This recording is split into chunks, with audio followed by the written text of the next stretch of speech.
Welcome to Season 3 of Pod Practice with Team USA player Quinn Finer, Team USA Grandmaster player Mikey Lunn, and myself, Alex Atkins.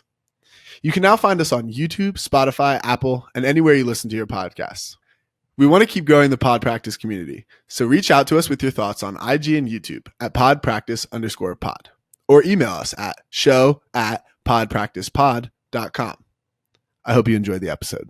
Congrats to Carleton CUT and the UBC Thunderbirds for winning D1 college championships. I'm recording this Tuesday, June 3rd. We recorded this episode last Thursday, May 29th, with the Mamabird captains just a few days after Mamabird lost to CUT in finals. Since Quinn and I are part of the Mamabird program, we wanted to check in with the captains to talk about the camaraderie of the program, the disappointment of losing in a championship game, and how winning can simultaneously be the most important thing and something that doesn't matter at all. Stick around after the episode's over for a little bonus segment with one of our alumni and a few extra player shoutouts from Captain Levi as he bids farewell to the team he loves. Fantasy Ultimate is over, and I'm just having our three Mamabird captains announce the winners. Drum roll, please. Nanda, who was our third place finisher? In third place, it was Nolan McCloskey. Congratulations, Nolan. You Nolan. get nothing. Actually, maybe I'll send you something too. Shigs. Second place, we got Paulin Hothen. Hope I'm pronouncing that right. Congrats. Very good. And in first place, we have Carter Langford. Ball knower. Shouts out, betting on yourself, I guess. Did he bet? He did not select. He had to himself. take Dexter, though. Shouts out, not betting on yourself. He took Dex. Dex was his captain. That was a smart captain. You get bonuses for that. Certified. What does he get for winning this? Just shout out on the pod. And Shout out. No, and then we'll send you a piece of gear. Love you, Carter. We'll get a hold of you, Carter, and then I'll get your address and we'll send you a piece of gear. Awesome.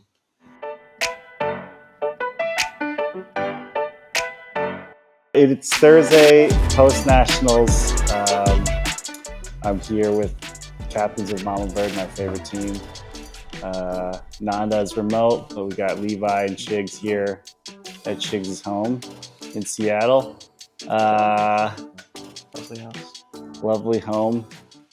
How are we? We've got the Darkside game quarters on in the background, just kind of vibing out here, wanting to recap a great nationals run where we fell just short.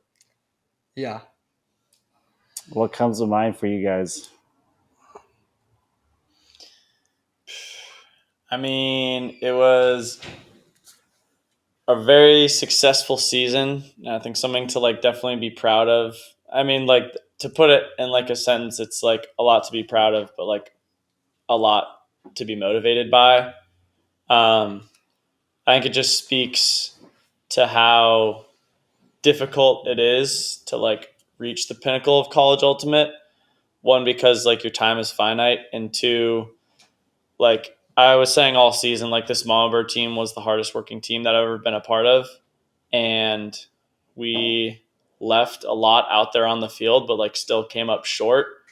And in a way that's fulfilling, because it's you have to work literally so hard to win in college.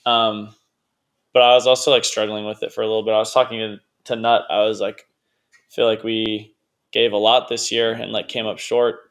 And obviously at this point, I'm not ready to just run it back from day one. But I talked to Nutt and LP, and I think by the time that club season's over, and probably in just a couple of weeks, honestly, I'll be super pumped to get back in Boulder and run it back with these dudes, because the thought of having to do all that again is just Yeah, it's like it's not that the year was exhausting, but It's just a lot. it's a lot. It's a super long season, and we worked super hard this year, and yeah, still lost. So kind of fucks with you a little bit. It's like you put in literally everything you have and you still fall short. Yeah. That's what I was saying after we lost. I was wearing this thing to the river, and Ezra was like, "Why are you wearing that?" And I was like, "Because I'm really proud of it." And he like took a second and had to think about it. And I think what Ryan said about how like I think we earned a national championship. We shouldn't win the game.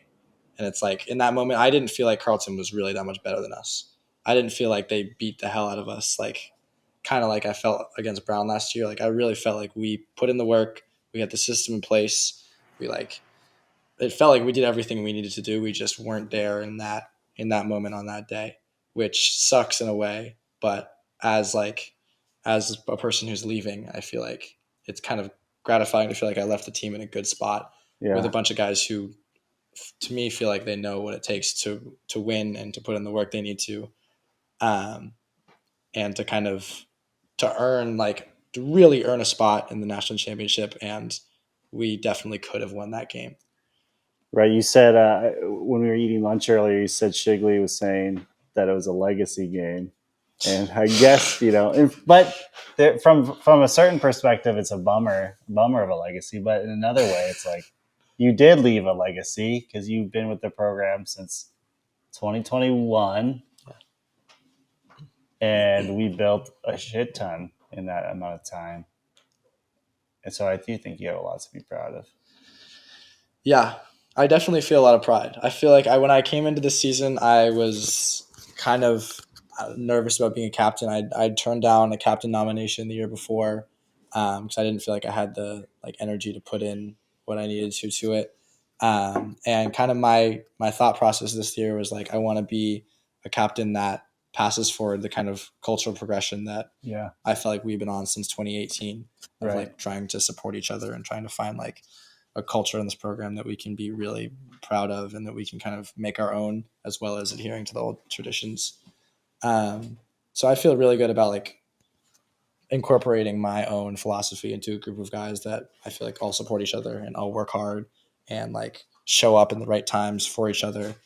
And I feel like I'm leaving a program that is making a lot of good dudes and is like creating a lot of great things. Sick Frisbee players, but like sick people. And it's just like, it's incredible to hang out with these guys and to every second is just great. It's not like, oh man, it's really fun to play Frisbee with them, but I like hate hanging out with like this guy. It's like, I think it's a really beautiful thing to be a part of all the way through, which is cool to leave behind. I love it. Nanda, what comes to mind for you when you think about the season? Yeah. I mean, I think everyone is still bummed, of course, about not making it happen, but I truly do believe like what Levi's saying is that we did something great and there's a lot to be proud of, a lot to appreciate, all the work that we put in to get there. And then, that's like a special thing. It takes a lot of work, and I'm hoping that, next year we can frame it in the mindset of like, we did a great thing last year and those guys, people who are graduating like Levi and Soap and so many other people helped get us to that moment. And we've been there now, the majority of the team has been there now. We've been there in the moment. And now we just got to go back and take it next year. It's hard to maybe already be flipping to thinking about next year. And, that does feel crazy. But I know that all the guys that are on the team next year want it so bad. So it is inspiring to think about that. But, yeah, college is like the most special thing too. Like that, winning one of these or being part of a college team. I always say it, and I think you guys know, especially being like part of a program like Mamabird, there's nothing better than it. Take charge of your real estate future with HomeForce, the all-in-one home buying service built specifically for Ultimate players, their friends, and their families. Powered by the Ultimate Lending Team, HomeForce was engineered by Ultimate players for Ultimate players. It's your one-stop shop for everything real estate. Let Jim Nolte and his team at HomeForce quarterback the whole process or jump in just where you need help. Follow at Ultimate Living Colorado on Instagram. Well, tell me a little bit about what it was like having this coaching staff in place as we watch Shigley and Levi hug on screen. Yeah, tell me about it. We new blood. Obviously, Nutt's been around. Buck was a captain, but LP and Akane are new to the Mamabird program. At least, what was it like? It was pretty sweet. The coaches fit together very seamlessly this year, and we're all really committed to like being there and working together, which was nice. I sort of talked about this when we talked to Evan Lepler before Nationals. Right. You were in the I was car. in the car. You remember me talking about this? But it was like there was no shortage of like Frisbee genius on the Mamabird coaching staff before. Like we had you and TK and Nutt and Bob all cycling through who were like brilliant Frisbee coaches and super accomplished. But there was just like not a ton of continuity. Like my freshman year, the way practices sort of ended up working is it was like if Mikey's there, we'll do offense. Yeah. If TK's there, we'll do defense. And if Bob's there, we'll do soccer style. But it was like it was great to like learn bits and pieces, but it didn't really fit together over like a totally building of a season. And I think that was like the big difference this year is Nutt was like, I want to do big picture stuff and like head coach. And Buck was like, I want to help with defense and call sets. And LP wanted to help with offense and call sets there. And Akane wanted to just like show up to everything, be familiar with the personnel, and then help call lines. And I think all of that just came together in like this super cohesive coaching staff. And they're all just like sick people who get along with each other and get along with all the people on the team. So it was just like perfect. I mean, they're just like, yeah, they're one of the crew, Dude, watching from afar it was heartwarming because obviously I had been part of the program, still part of the program for like the last dozen years, and when Buck decided he was going to show up to shit, that was when like okay, it's not just time for me to step away, but it's like a good time.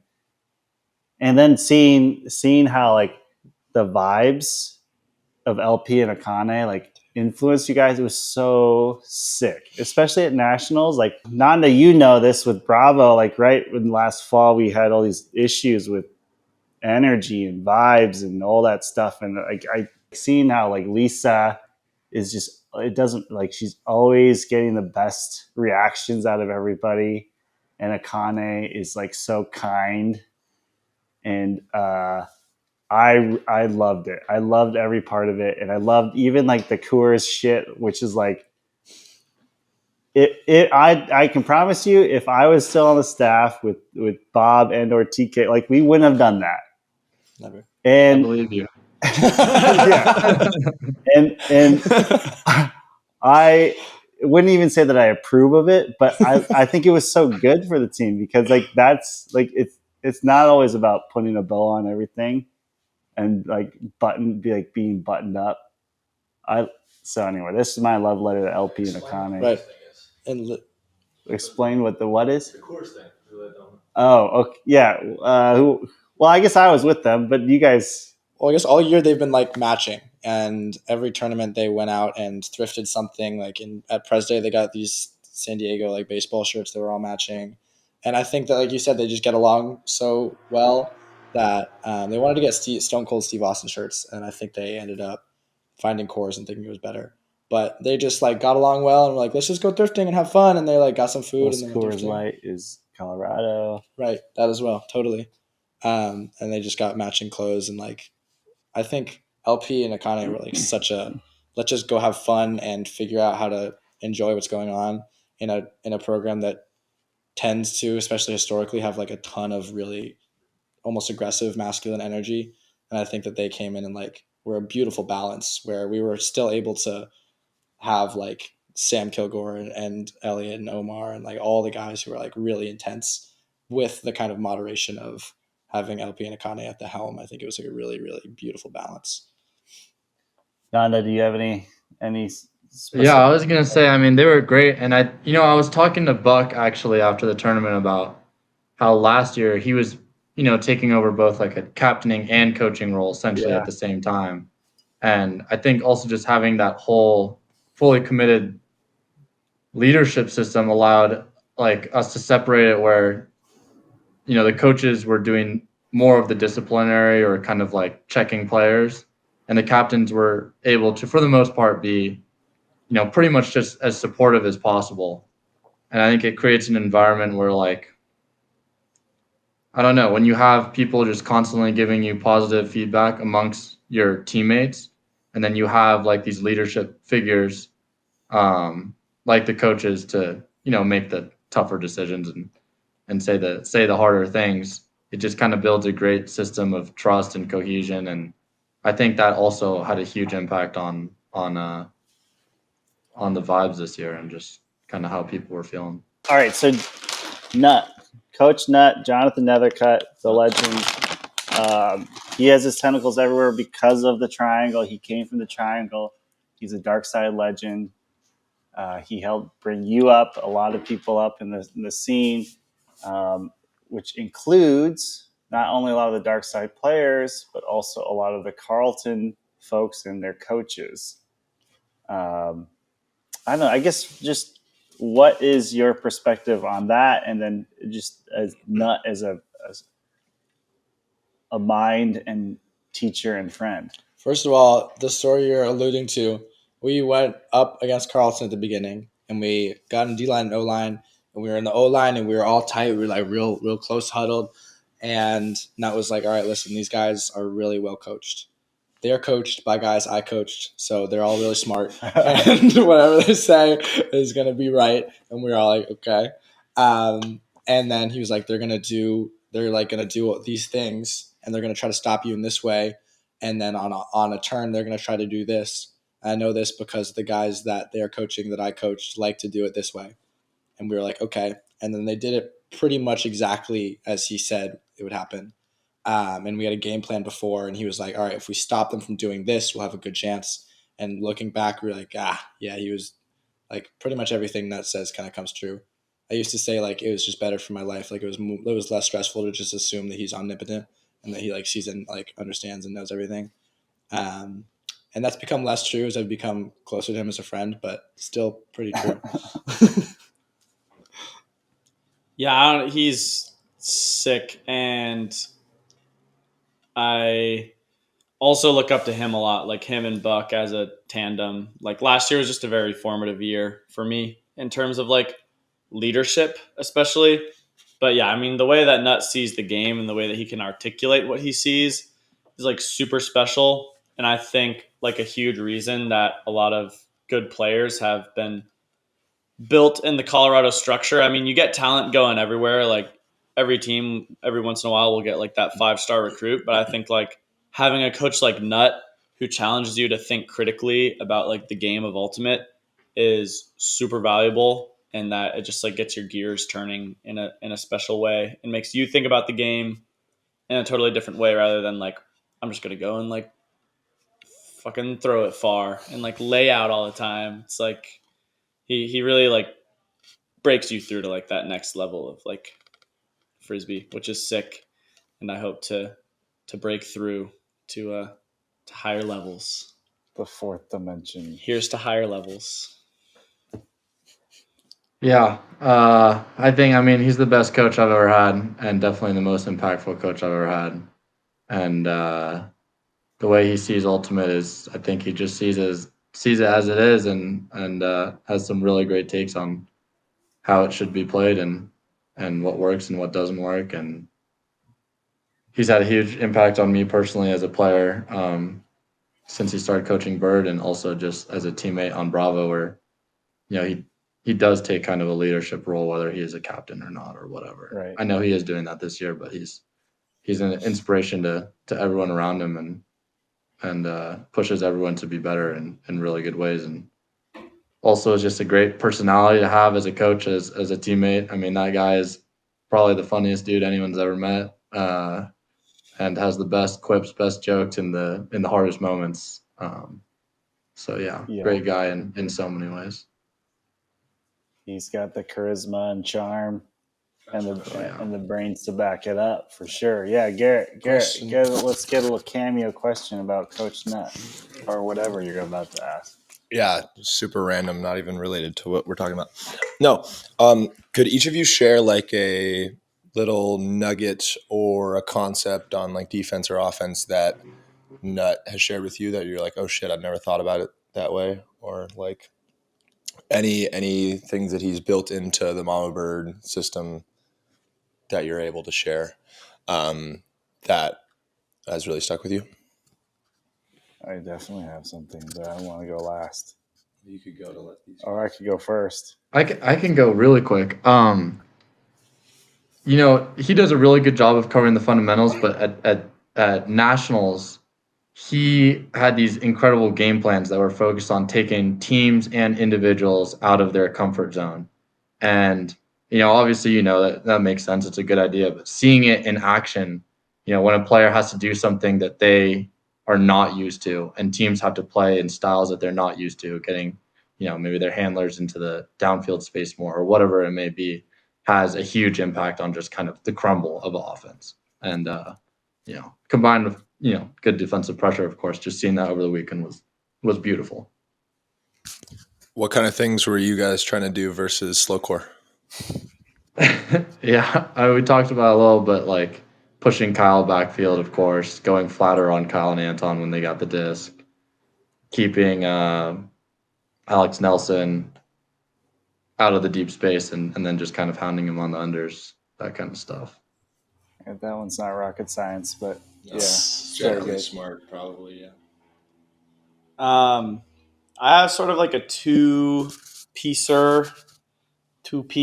that definitely like leveled up my individual game this year, which was one, like he talks about often how like offenses should be dictating. Like I think a lot of people sort of talk about like just like reading and reacting to the defense, which I think is like it's valuable to understand what a defense is doing, but at the end of the day, like it's you got to be able to get to high value spots, and defenses are going to be trying to stopping you from getting there. So like being able to dictate on offense, I think made me a lot more aggressive this year compared to last year, where I would just sort of like take the path of least resistance and just like reset the stall count sometimes, or like just the like third wheel, the bucking. Yeah, it was like if I was the primary reset, I would just like cut up line all the time because I'm like I can go up line right now and I'll make a space, which is nice. But and then the other piece of it was just like how to use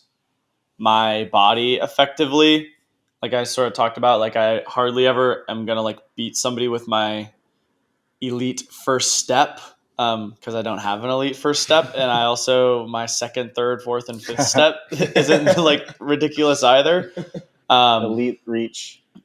Yeah, I got some reach, but also just like length and size. Like I really figured out how to like when I get somebody on my shoulder or like behind me, whenever I just get any sort of leverage, I was like he helped me figure out how to sort of use that to one just like holding leverage and using that to my advantage. And yeah, just like using my body in a way that makes throwing out windows obvious. And yeah, allows me to take up space when appropriate. You want to go last? I don't. Yeah, I'll go last. Yeah, I mean, I think that I have like some really specific examples, but not kind of him and Mike Denardis, I think, did a lot of the work in like creating the system that I grew up in North Carolina. And then he's done a lot of work to like individually coach me offensively and defensively through things like breaking the mark and climbing on offense and spacing. So I think that like the entire way that I play Frisbee is constructed pretty much by him. Like the way that I understand the game is a product of Nutt's brain. So I really like genuinely could say that almost everything that I do is because of him in terms of Frisbee. He also told me to not leave a balance on a credit card, which is a really good Some life advice. Really good piece of advice that I'm going to use on my new Chase Bank British Airways card. Shout out Nutt. Points. I'm funding my Europe trip on points. See? Yeah, 85,000 free points. You got to do it. And no foreign transaction fees, 19% APR. Don't let it hit that. Right, It's for real. Yeah. And they're in an airline alliance, but he knows about it. I'll do go on. Nutt is one of the few coaches that I feel like has, and he's not perfect, but he has like zero weaknesses. I feel like a lot of coaches excel at one thing, but he really excels at everything. He's an amazing teacher. He's an amazing leader. He keeps the mood right. He knows the pulse of the team individually and broadly. Like strategically, it's crazy. I definitely disagree with him at times, or feel like maybe there's another way to solve a problem, but he's always willing to have the conversation. I agree with you, Nanda. Like, and I think all of you are saying this. Like, I just never seen someone more capable of that position, and then and handling the mental load quickly and processing it so quickly, and how well spoken he is. I really do think the sport needs more coaches like Nutt. I mean, it's impossible. It will be impossible to replicate more people like him, but he's sort of like the standard in my mind. I'm kind of interested now because you guys were talking about the strengths of coaches and how this was LP's first year coaching the team. And what do you think LP brought that complemented Nutt and the rest of the coaching staff really well? I think, just like the charisma and energy that LP brought. I mean, I was like, it wasn't something that I necessarily like accepted right away. Like, I had kind of like a shitty practice like early in the season, and LP was like, all right, we're going to play this game, the melon game, where you throw frisbees at a goalpost and the first one to hit the crossbar gets this melon. And I was like, why are we doing this? What is this doing for us? And I was like, this is like bullshit or whatever, which was just like me. Like, when I have a bad practice, I'm like, I can be like a piece of shit or whatever. But yeah, by the end of the season, I mean, it's like she's the perfect person to have like for an O-line where it's like the vibes are always going to be good.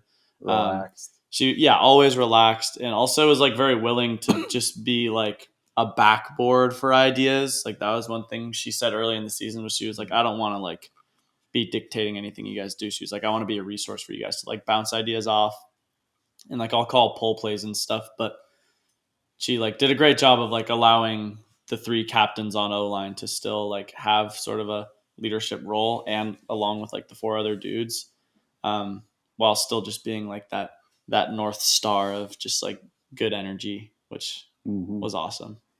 And the melon game, it's pretty fun by the end of the season. Bringing different fruits and stuff. It really leveled up. Yeah. Game. Sick. So a lot of emotional intelligence on top of just being a world-class Frisbee player that's been on innumerable Team USA's championship teams. That's invaluable. Yeah, she's world class. Oh, sorry. Go ahead, Nan. I was just say, I think she also just pushes people to be better. Like, there's no tolerance for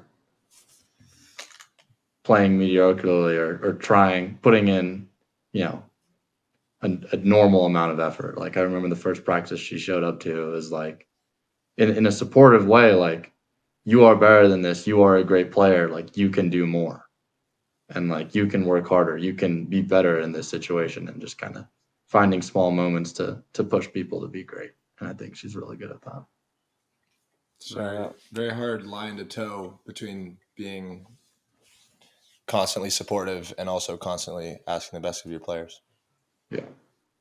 Shout out LP. Shout out. Yeah, I think she did an incredible job of that. And like, she's also really good at kind of maintaining. She keeps everything in perspective really well. I think that she has a great sense of the significance of things, while also maintaining a sense of the significance of everything else going on. Like, after we lost the championship, I threw it deep to Toby, and she came up to me and she kind of dapped me up, and she was like, "It was probably an okay decision." I was like, "Okay, yeah, I guess." Like I was devastated, and she was just like, "I mean, we've been asking." She was like, "We've been asking you to take shots, and we've been asking you to take shots to good matchups and hit with the right angle." And like Toby had his hand on it. I'm like, "Yeah." And it feels like she does that all the time. Like things go wrong, and she's like, "I understand and feel that you feel this is significant and world ending, and here is the perspective of what is really like going on and what you may feel in 10 years or 5 years or 20 minutes or whatever." Use promo code POD15 for 15% off your next pair of Kikkos. Kikko has socks for every type of athlete, from the high cushion classics of the athlete crew to the slicker compression fit strikers. We also have a very limited supply of cropped hoodies, so it's now or never. Take advantage of the comfort guarantee. If for any reason you don't love your Kikkos, or if you have holes in your hot spots, Kikko will replace them within 2 years of purchase. My favorites are the Wild Rose Strikers because the colors fit the pod and the socks fit my feet perfectly. Type shit. Tell me about what is this kill or die thing? Do you have footage of that? I don't know. We'll have to check the B-roll. We got a lot of B-roll. I don't know. Me and Tucker were just goofing around, and we were at his house literally before nationals, and he was like getting all amped and getting in his like Tucker Zen state. And he was like, "I was watching two boxers, and there was two locker rooms, and one of them was like, I'm ready to kill, and one of them was like, I'm ready to die." And we were all like, "Cool." And then he was like, "Levi, which one are you? Are you ready to kill or die?" He's like, "I think both are valid, but which one? Like, if you had to pick one?" And I was like, I don't know. And we kind of talked about it. And then he was just asking everyone at his house like that question. He asked his mom that question. She wasn't, she had neither of those. And then, and we went to that we practiced in Seattle, I guess in Burlington, like on Wednesday, maybe it was like early. We had practice. Yeah. And we were just kind of figuring out, like we had D-line and O-line meetings, and we were figuring out how everything worked together. And it just felt like the right time to kind of bring in something else for our O-line to like. Last year we had this. We said hard, fast, clean. There was like our mantra, and we would clap. That, yeah. And we had like 3 words that we would use. And we had 3 words again this year. We did have 3 words again this year, but we didn't like say it. I guess we did. I just felt like a cool thing to incorporate. Was like the kill or die. What's the difference? What does it mean to kill, and what does it mean? Did you ever figure that out? I'm looking for my pen. Sorry, I don't need it. No, I think that there's something to the like you kind of switch around that mindset throughout a game, and I think there's something to like putting your body on the line takes both of those. I feel like Tucker's right that both are valid. It just there feels like a distinction in the way that you approach the game, whether you're aggressive or I don't know. I can't really articulate it. Selfless, I guess. Yeah. Is it like you're ready to die for your teammates, or you're ready to go cut Dameron's head off? I feel like, yeah. Like I was talking when we were grabbing lunch earlier, like late in the UNC game, I was like totally ready to die in like a very good way. Like we left it all out here. Yeah, I mean, like we try. To me, it sort of speaks to like process orientation, and that like you are gonna do what you know how to do. Like you're gonna go play your game, and if you die, like you're not content with like losing, but it's like I'm content in the effort that I've put in. That was how I was feeling, at least. Like I was. Yeah. I can't believe, like looking back on it, how like I was still like joking around with the observer on Universe Point when we were like making that up down call, and I was just I don't know. To me, I feel like I was ready to die all weekend, like until the Carleton game, if I'm being honest, where I was like, I feel like the whole team was like a lot more like serious than we had scared. Been, and I feel like the week like before on the weekend we like weren't taking ourselves very seriously in like a healthy way, so. yeah, I feel like if kids were here, that's the Zenkin state. Like he's only like achieved twice, maybe ever. Yeah. Right. Maybe probably just once ever. I know who he's talking to Toby about. I think at nationals. Yeah, I think it is. Nanda, were you more of a killer or a dyer? Do you think? I don't know. I feel like I go through waves. Like to me, it was like ready to die is that idea of like I'm gonna put it all out there and just go crazy. Whereas like the I'm ready to kill was like, there's an opportunity between us and this team, and I'm gonna take it from Yeah, you them. have to Or like take I'm it. gonna own my matchup and take what they are, what the opportunity they have, and steal it. Is kind of like how I perceived it. Yeah, I think there's also like last year in nationals, I tore my meniscus the first game we played, and I was playing through it for the rest of it, and that to me felt like a very I'm ready to die. Like I felt like an extreme release after I tore the meniscus, being like my life's gonna suck for the next 3 months minimum. Like this is gonna be hard. I won't be able to walk, and I just kind of went like there's nothing else for me to lose except for my teammates who are graduating this year. And then just kind of playing through that, it felt very like flow state, zen state is like a good way to say it, but it doesn't feel that deep. It just feels like the only thing in front of you is frisbee, and I'm gonna bid for whatever I have right in front of me to bid for. Yeah. I'm gonna take the shot that I need to, and I'm gonna put the right edge on it. If I don't come down with it, I'm just gonna go play defense. It feels like a very like it's just frisbee ahead of me, and there's nothing else going on. I think it's a fun question. It's also just fun to say. Like Levi would say, I'm ready to kill, and all the rest of us on O-line would be like, I'm ready to die. It's just righteous. But you're right. I think that we lost both the will to kill and die for Carleton. In finals. Yeah, we should touch on that. But I guess, do you guys want to kind of go through this like story arc of the season from last year to this year? At the end of 2024, we lost, was it 9? Something like 8 or 9 players? Like a lot of really impactful players. Yes. In Buck and Seth and Calvin. Yeah, and Walt and Akin and Aylin. Oh, yeah. And we lost Dex, who went over to CSU. We thought we lost Max Van Sickle, but Max came back.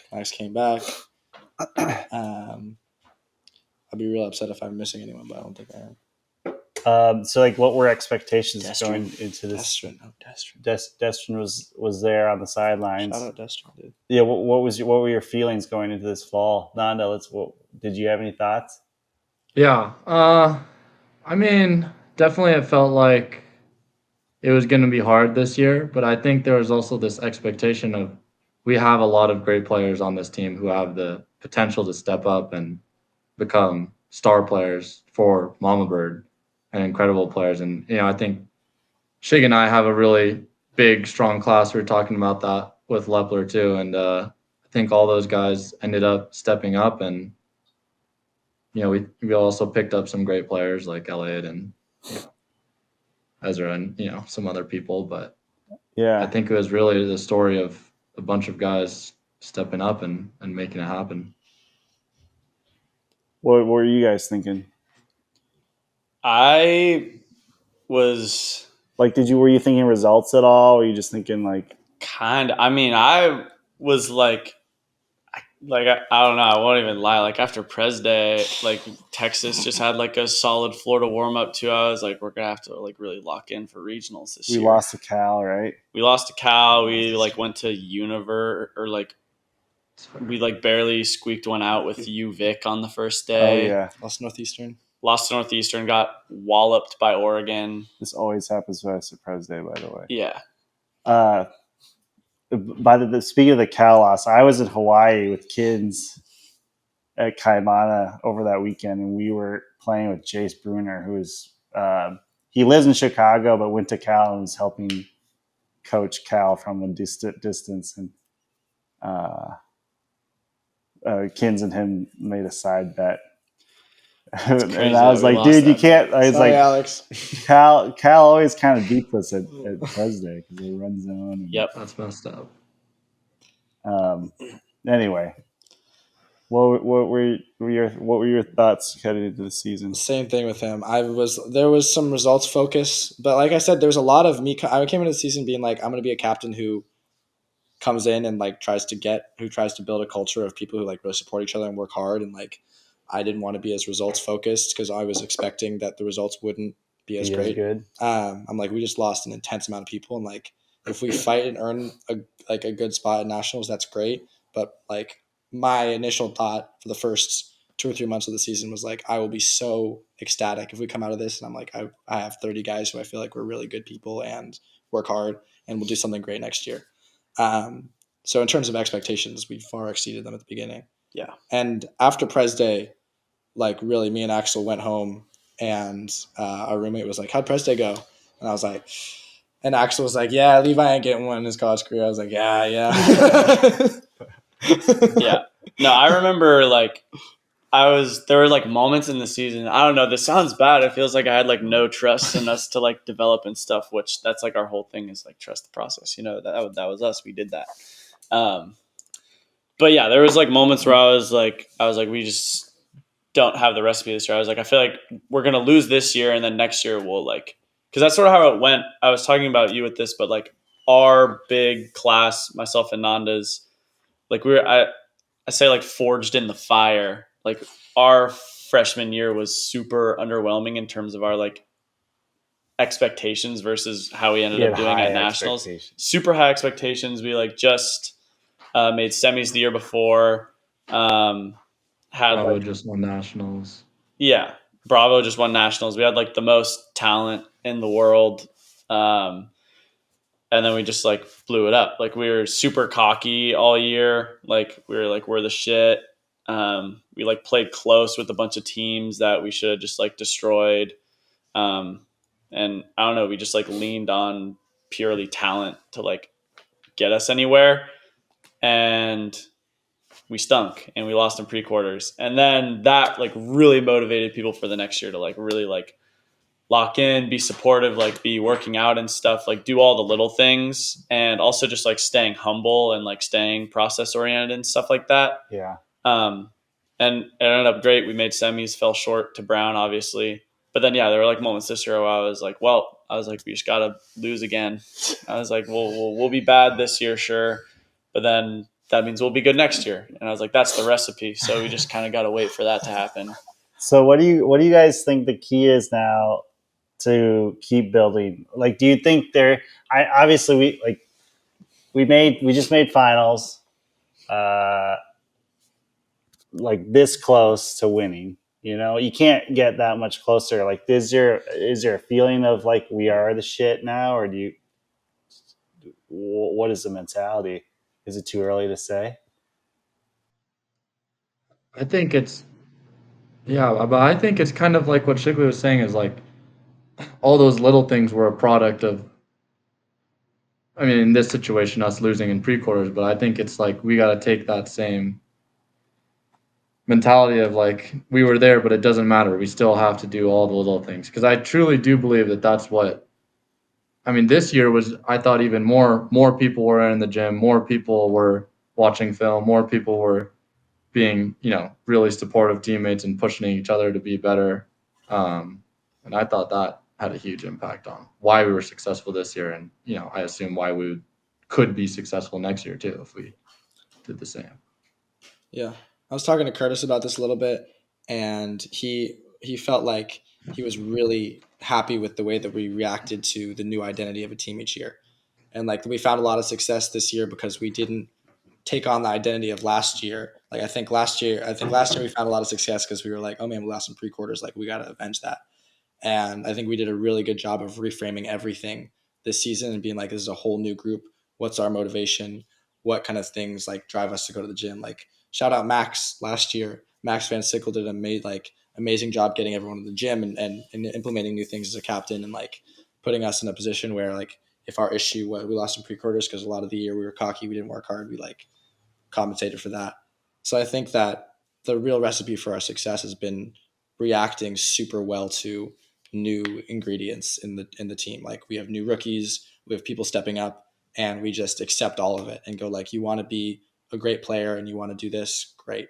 And we have, like Ryan said, like the story of the season is people stepping up. And I think the story of leadership for the season is accepting people stepping up and going like, we have no expectations for how we should look as a team. We like came into CCC and we were like, we brought in like 9 guys for the O-line. And we were like, any one of these guys could potentially be on there with me and Nanda and Ryan and Toe.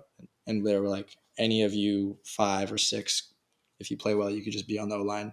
And it ended up being like Tucker and Zeke and Soap just played well. Dude, Tucker. Dude, Tucker. Where did that come from? He's always he had had that. it, bro. He was always there, no doubt. You're right, he did. I went up to him at some point at the tournament and just said, this is all. I'm so happy to see you like finally playing free. Like I just felt like he had chains on him before and just like couldn't be himself. Totally. I had no idea he was going to have this kind of role too. Like he was crossing over more than Toby was. Mm-hmm. Toby cramps. Toby cramps. That's the problem. We got to figure that out still. Ryan, you've played with Tucker forever. What comes to mind when you think about his ascension this year? I mean, he's like we said before, like he's always had this in him. Like he was a ridiculously dominant high school player. He was like you can speak a little more on this maybe, but he like had a like pretty substantial role on the U20 team. Mm-hmm. And then for college, he decided that he sort of wanted to like maybe take a little break. He was like, I've been like putting a lot of time and energy into Frisbee. I kind of want to focus on other things. So he went to the University of Hawaii, Manoa for the first semester of freshman year. And then realized pretty quick, it was like between that and CU, or no, it was between Cal Poly and CU. And then I can't remember if he didn't get into Cal Poly, but then he was like, I'm coming to Colorado. And I was like, great. And then like 2 weeks before we had to make our decisions, he was like, actually, I'm going to go to Hawaii. I was like, damn, that sucks. But he eventually realized that he really, truly loved Frisbee, and he came back and sort of took some time like integrating himself into the Colorado scene. Like, I don't know. Like when Tucker first came in, he's kind of a cocky piece of shit. Like, to be honest, feel like we to be fair to him, I feel like we could have done a better job of totally embracing him. I mean, he's proved this year that like all he really needed was an opportunity. But yeah, I mean, well, that was the thing is like everybody on Bird our freshman year was like, we're the shit. And like, Tucker's like an outsider coming in. And it's like, no, I'm the shit. And we're like, well, that can't be because we're all the shit. And so there was like some friction there at first, but he like totally grew into like becoming one of like my favorite teammate that I've ever had. And part of that is we've played with each other a lot, but a lot of that is he's just like an excellent teammate and tries to find like little things that he can do to support. And I mean, there's really not much to it. I mean, he's just a baller. I've thrown more passes to him and he's thrown more passes to me than like anybody else on the planet. So I think like getting to leverage that chemistry was sick. And yeah, I mean, he can rip flicks. He can get layout Ds. He can get open on anybody. So yeah, we let him do that a lot more this year by playing offense. He's a problem solver. Yes, totally. He don't mind getting the ball. I have a lot of good things to say about Tuck in a second, but I just want to take a break. We were watching Plow at halftime. He did all the halftime interviews. I don't know like how that ended up happening, but he seems so uncomfortable with it. Like, really? He doesn't want to be doing it. And I'm just imagining Nutt being like, "Oh, we all got stuff to do. Like Plow, you wanna?" He's like, he doesn't like attention. He hates it. If you watch him back to halftime, he does not want to be there. Tucker is also one of my favorite teammates that I have right now. And I think he's so thoughtful and so intentional with how he does everything on the Frisbee field. And it just comes back and he gets dividends from it all the time. And I think that he seemed like he didn't have it before because, like you said, like he really felt like he had chains on him. I think he had a tough time integrating into our D-line offense. I think we had some like kind of static vert that he was uncomfortable with, and he really loves to be in flow and he loves to be in motion. He loves to take advantage of like his defender poaching off. And he had a tough time doing that on a D-line. And then when he crossed over this year, he was able to just take over and like be the guy with the ball all the time, which he is also an artiste. Yeah, which he's comfortable with. So I really think like we just didn't have him in the right spot to do what he's great at, and he played great on Sockeye. Like he had a good season for Bird last year, but then went over and was like sick for Sockeye, like right back to back. I'll say something about Sam Kilgore. Yeah, Come on, please. Come on. I mean, a lot of people know him as the guy in the white bandana who's clamping up Dameron, but he's just, I don't know, he stepped it up another level this year, and he's been injured for a while, so him getting out of that has been huge. But that guy's work ethic is insane, and he wants it so bad, and he's such a smart player. And I think in a lot of ways he's inspired me this year to be better and work harder. And he's always chirping in a healthy way from the sideline, like you could have run harder, you could have at least tried to work and get that one. Yeah. So Nanda, yeah. you remember when you and Elliot came down to Denver for a Denver pod? We got lunch afterwards, and it was, I think it must have been right. Was it right after Easterns? I can't. No, it's probably before that.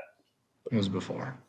But you were talking about how good Sam was. I think I had seen on film that he was good, but I was maybe saying like I don't quite see it yet, or like maybe he isn't super heady yet. And you were just quick to be like, no, you don't get it. Like he's the real deal. And then he had that Easterns tournament and fucking blew up everybody. He really is the real deal. He's legit. He's so legit. Okay, so nationals, we practice Wednesday. I ran a little workout next to you guys. You look good. Good looking, good shirtless. Run around. Our first game Thursday is against the 2 seed finalists from last year, Cal Poly Slow. What's the team thinking about going into that game? 3 p.m. start.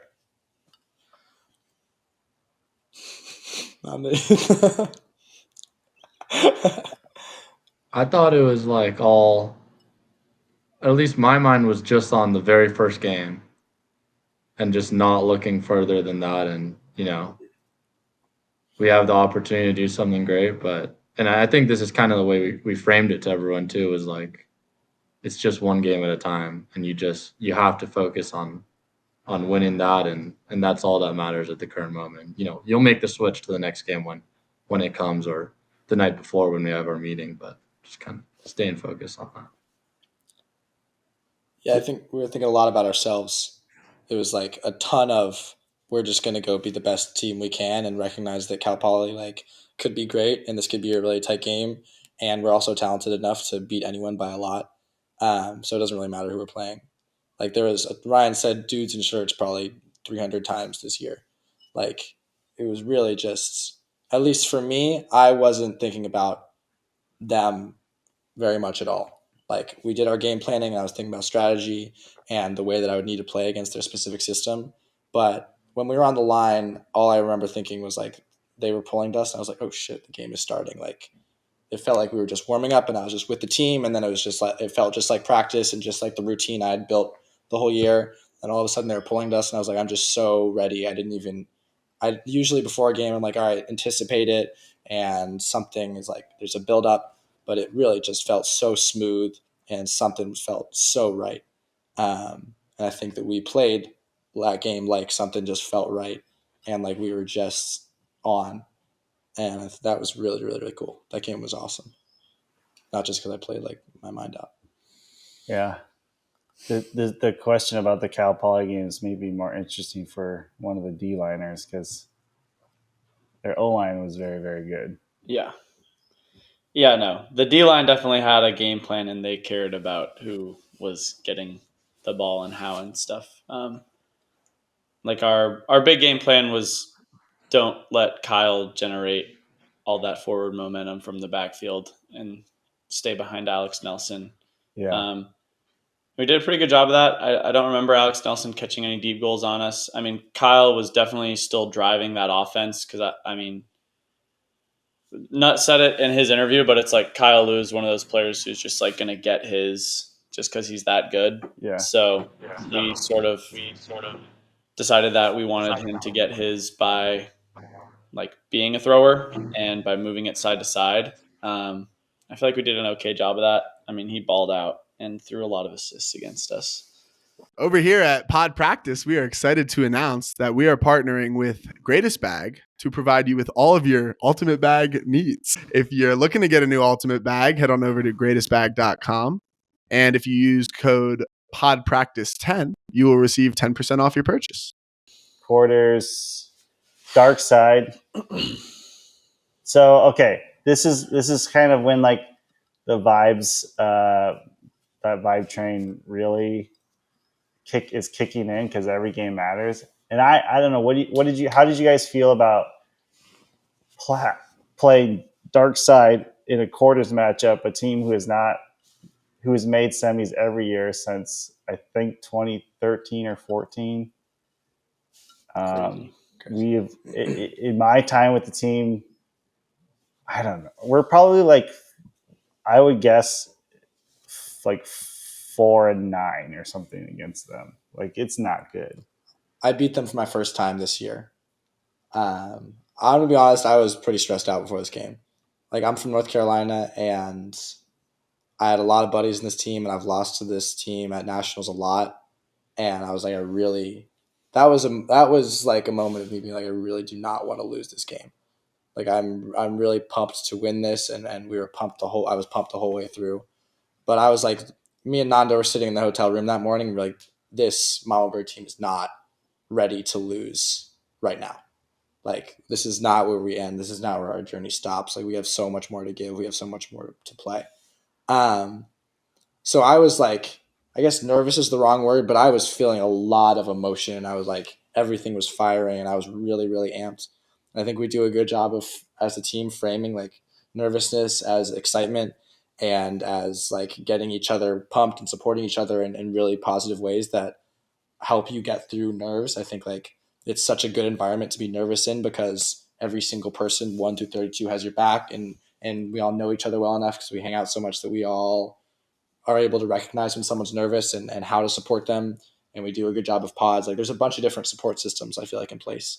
But this was like for me, this is a really intense game.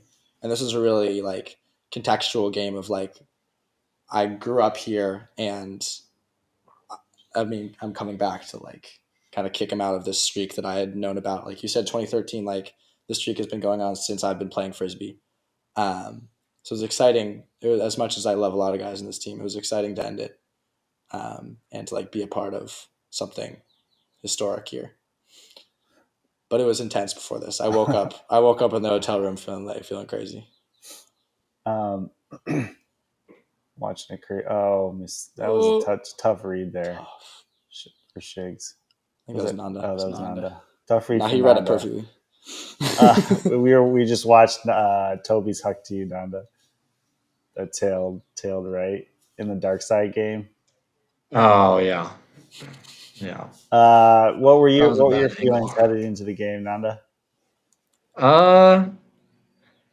I mean, I think, our end goal always was to, win nationals. And so we knew we were going to have to play good teams. And, whether you beat them in the quarters and the semis or the finals, like you're going to have to beat the teams. And so to me, it was just, what we were there for.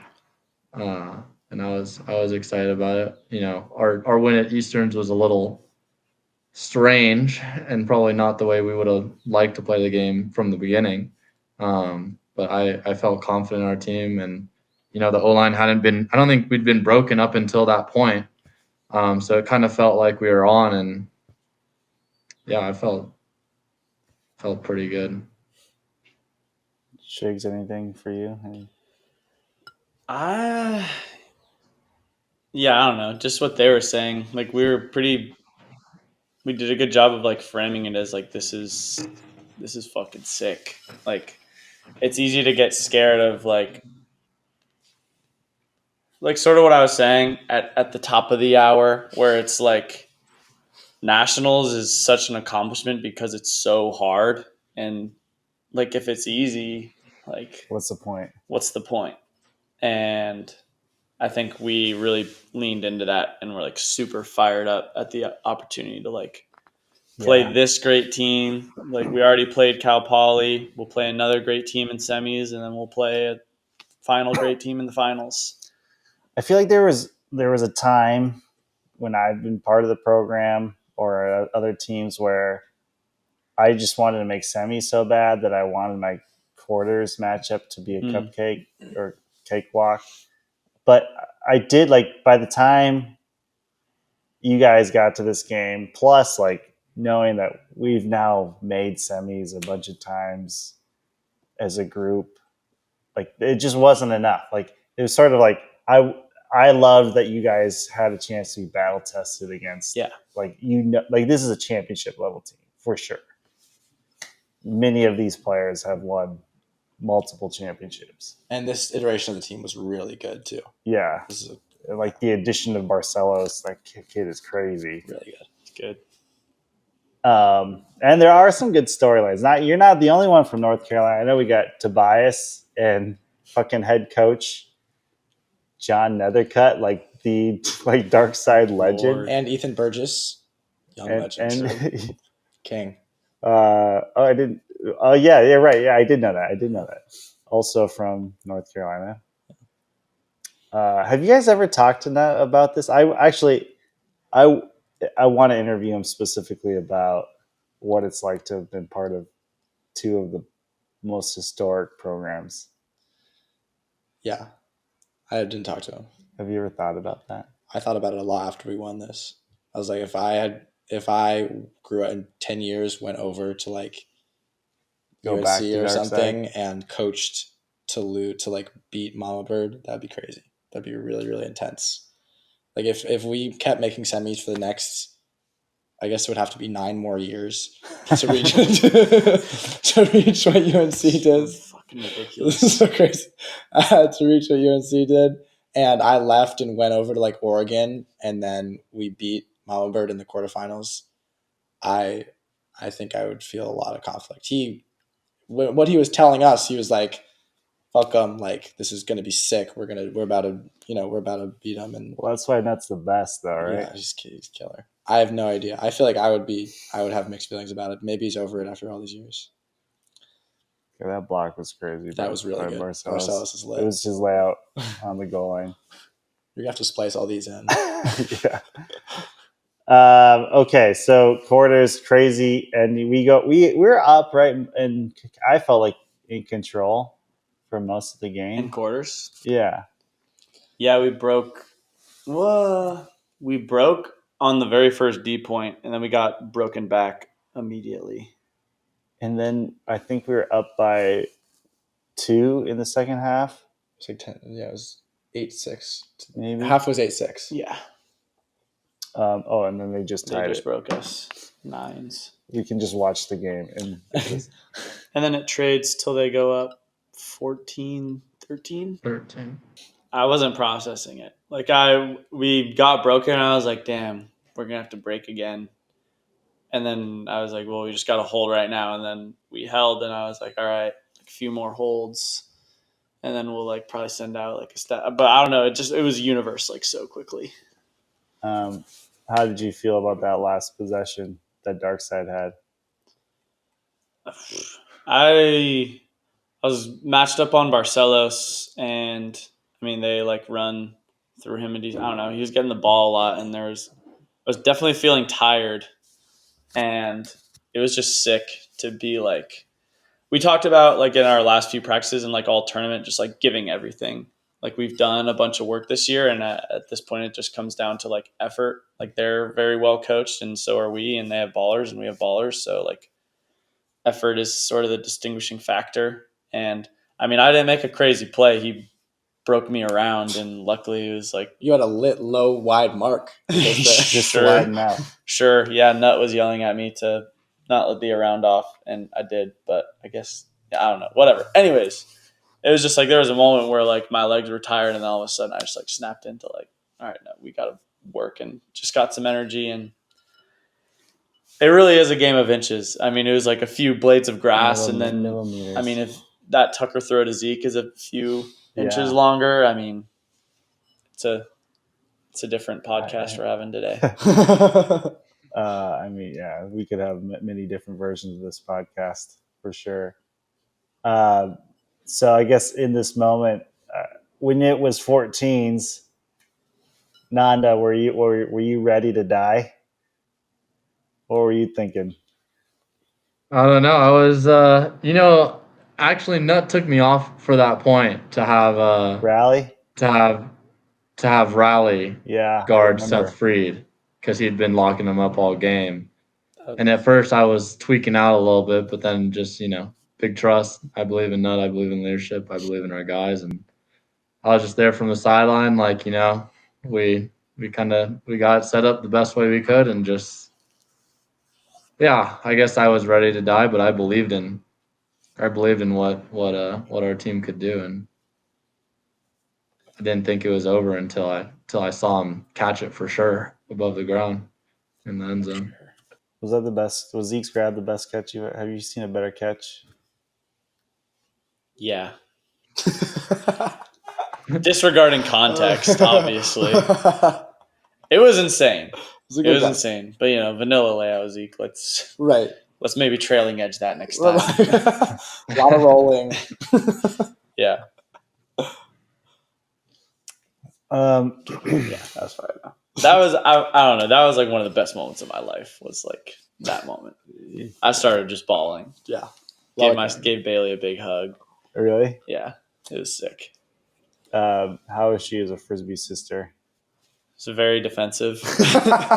Like if you ever, I don't know, like one time Ultiworld posted that clip of like my blade flick huck at Presday that for some reason they love, even though it's like a pretty shitty throw. And like that's just the way my flick hucks were for a while, is they just like blade it out. And everybody in the comment section was like, this throw isn't that great. And I like totally agreed with them. And Bailey was like, your beard sucks. Like, you're a piece of shit. Like, you're a no life. And I'm like, Bailey, like, relax. But I don't know. She's a great big sister, and she's super supportive. And I wouldn't be here without her for sure. Like I wouldn't even be playing if it weren't for Bailey. So a lot of love there. And yeah, that was a great moment. How would you feel if I told you she didn't pick you for fantasy? Bailey, bro. I would feel fine. Really? Yeah, I don't know. She can live with the fact that I would totally picked her. So. It's a little upsetting, but I understand. I wasn't stuffing the stat sheet. Actually, what were the stats? I feel like you did. I had the most goals. You were. Yeah. Killed it. You were. I probably had our turns minus. No, we didn't count turns. Then Toby might have had like more total contributions than me, but he had way more turns. So. Oh yeah. What did Ryan cost? It was not like we didn't do that. You just picked. Wow. Well, actually, it wasn't even like for value. It was just, do you like your brother or not? I might have you guys reveal the fantasy winners later. Okay. Semis. We have a few hours of rest. I guess for listeners that have never been in a semifinal game, like what is Nutt telling you guys? What are the coaches telling you like to prepare for at this point? It was a pretty quick turnaround this year. Like you put on another game. He was like, we have semis in. It was like an hour. Well, it was what? Our first game was at 8:30. We had to be at the semis fields at like 11. So we had like. It was 10:20 when we left. Yeah, we had like 40 minutes to go, like get some calories in, and then get to the fields. And I was like, I have the perfect idea. My car, we're going to go to Jamba Juice. It's good. It's easy to digest. Quick. It's a lot of calories. You can get some protein in there. And it's close. It's on the way. It'll be perfect. And then every single person on Mamabird heard that idea and also went to Jamba Juice. And so we were like 15 minutes late to get to the fields. Oh, God. But we were well nourished. So. I'm still riding high. Well, it's funny that we had a huddle after the UNC game. We were all under the tent. And I was like, all right, guys, that was great. right? We can't just ride that high. We got a game. We got to lock in. We are there at 11. Make sure to be there before or at 11. Everyone's like, all right. And then all 3 captains were like 20 minutes late. And people were just hanging out like, what the fuck? What are you doing? But it worked out. The life of a vibes team.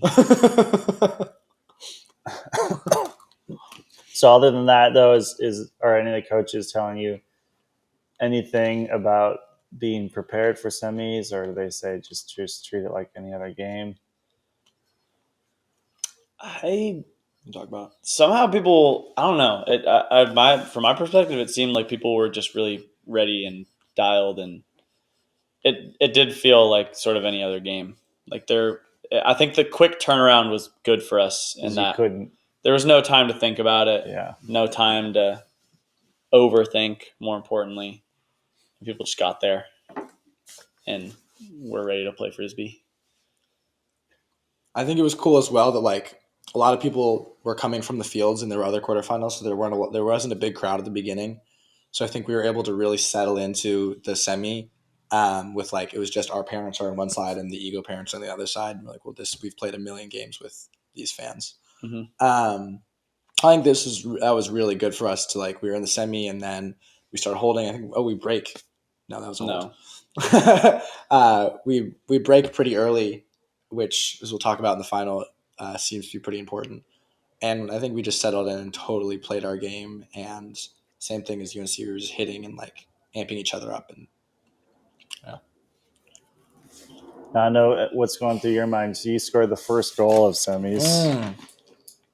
Felt good. I mean, I think honestly, compared to North Carolina, like it felt like North Carolina game planned us pretty well and got us out of our system a little more than Oregon did, where and it also wasn't too windy that game, and they were playing pretty tight defense, and it felt like we were just in our flow and our spread system, and I mean, they have some great personal athletic matchups, but Yeah.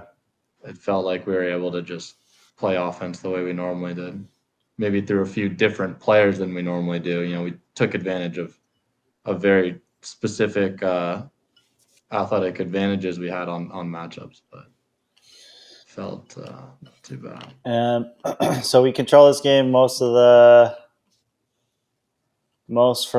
way. D really had a good game. D-Will had a great game. Shout out D-Will. He had a bunch of great Ds and like a really good throw that Edward Stevens was in awe of. I think, a lot of our like guys that when they play well, it's good for us. They played well. And I think like D-Will had a great game. Ezra had a good game. Sam had a good game. Like, and then a lot of guys in the O-line. And Bauman had a fucking killer game. Yeah, I think it was just...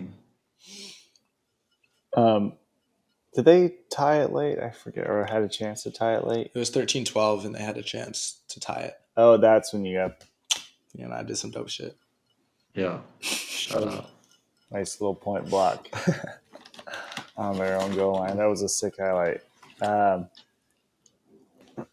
Okay, so not too much to say about semis. Micah played. He played well. Raekwon played well. Mike had some turnovers, but I think he played. Micah played very well. Yeah. That was probably the toughest matchup of the weekend for me personally. Was he guarding you? Yeah, when he was crossing over, which was frequently. What is it about him? Because he just knows he can match your length. Yeah, he's smart. He's long. I think it was mostly he's smart. Like, I have some height, but I don't have like a ridiculous speed mismatch on like anybody who guards me really. And he was just able to like orbit to priority spaces. I don't know. Like a lot of teams do a really good job of like forcing me downfield and like keeping me there. But I think Micah did a really good job of like still continuing to like pressure that option. Like a lot of people were like, oh, he wants to go deep. That's fine. And then like Tucker, Levi, Nanda, Toby, Soap, everybody on the O Score line 7-2. would can throw away shots when I have a couple steps, but Micah's too smart to let that happen. And he's just, he runs forever. I was getting so gassed during this game, but I was they decided to run their dudes in the game that didn't matter for them. And so I was I got to have more legs than him. He's also been crossing over every point, and I haven't. So you had to step up. Yeah, I was just mental. I was I can't. Pride. Yeah. This is also the last game when our coaches' core shirts. We got a little bit of a reprimand. Perhaps a reminder of the expected coaching attire for a semifinal and a final. Ulti World or ESPN and USA Ultimate, whoever sent us some emails being just making sure you read the what you guys were supposed to wear, no, and then we just want to make sure no personal branding for beer. And we're this feels targeted at someone. But yeah, this felt like I said, it felt almost magic at this point. The weekend was just, things were going right, and we had just won a game that was, to me, felt like an unbelievable win, that we had just broken to win in that fashion. And then we were playing this game, we were playing well, and we were hitting our hucks, and people were pumped. So it felt like this is just a continuation of what had been a magical game and a magical season. And I felt really, really good pretty much all throughout this game. It seemed like you guys were clicking big time. Your confidence seemed like at an all-time high during this game. Okay. Finals. So we beat Oregon 15-12. We'd break to win that game too. Yep. What did you guys do this evening to prepare? We had a team meeting. Yeah, I don't know. I don't think we did too much different. Stretching, eating. Yeah, more of the same. Normatech. Oh yeah, we e-stimmed and Normatech. Yeah, people were ice bathing all over. I'm an e-stim truther. Zach Weiss was given some massages. Shout out Z-Dub. People were getting cupped. We had a pretty intense hotel experience. There's a lot of gadgets for getting ready. Yeah. One of the alums that was out there watching, Matty Zemmel, he was commenting on all the cupping that you guys had, the cup marks. He was impressed. Yeah, I was just talking about that because I was if we have a good nationals, I feel we'll because I don't know, the frisbee community seems to imitate a lot. Truck stop wins and everybody's we all gotta play small ball, and then Rhino wins and everybody's no, we gotta play big ball. So I don't know. I was if we have a good nationals, people are gonna see all these cups because we have our shirts off all the time because we're not wearing the patches. And I was I think we might see some more cupping. But I don't know. Maybe that's bet so. Egotistical. No, I bet so. To think that people really care what Mamabird is doing. It's all because of us. Your team, if you're listening, your team should at least invest in a pair of Normatech pants. Yeah, I don't know if that's the least one. Maybe at least cupping. You think cupping first? It's cheaper. Normatech's E-stim, $600. Normatech E-stim, the machine I got was $30.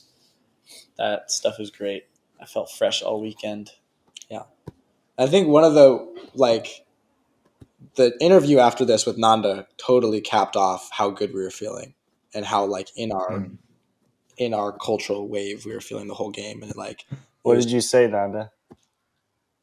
I don't know if it's anything to do with what I said, but just everyone was surrounding me and throwing stuff on me. And just kind of being a bunch of idiots, which is exactly what we are in the most perfect way. But you love them.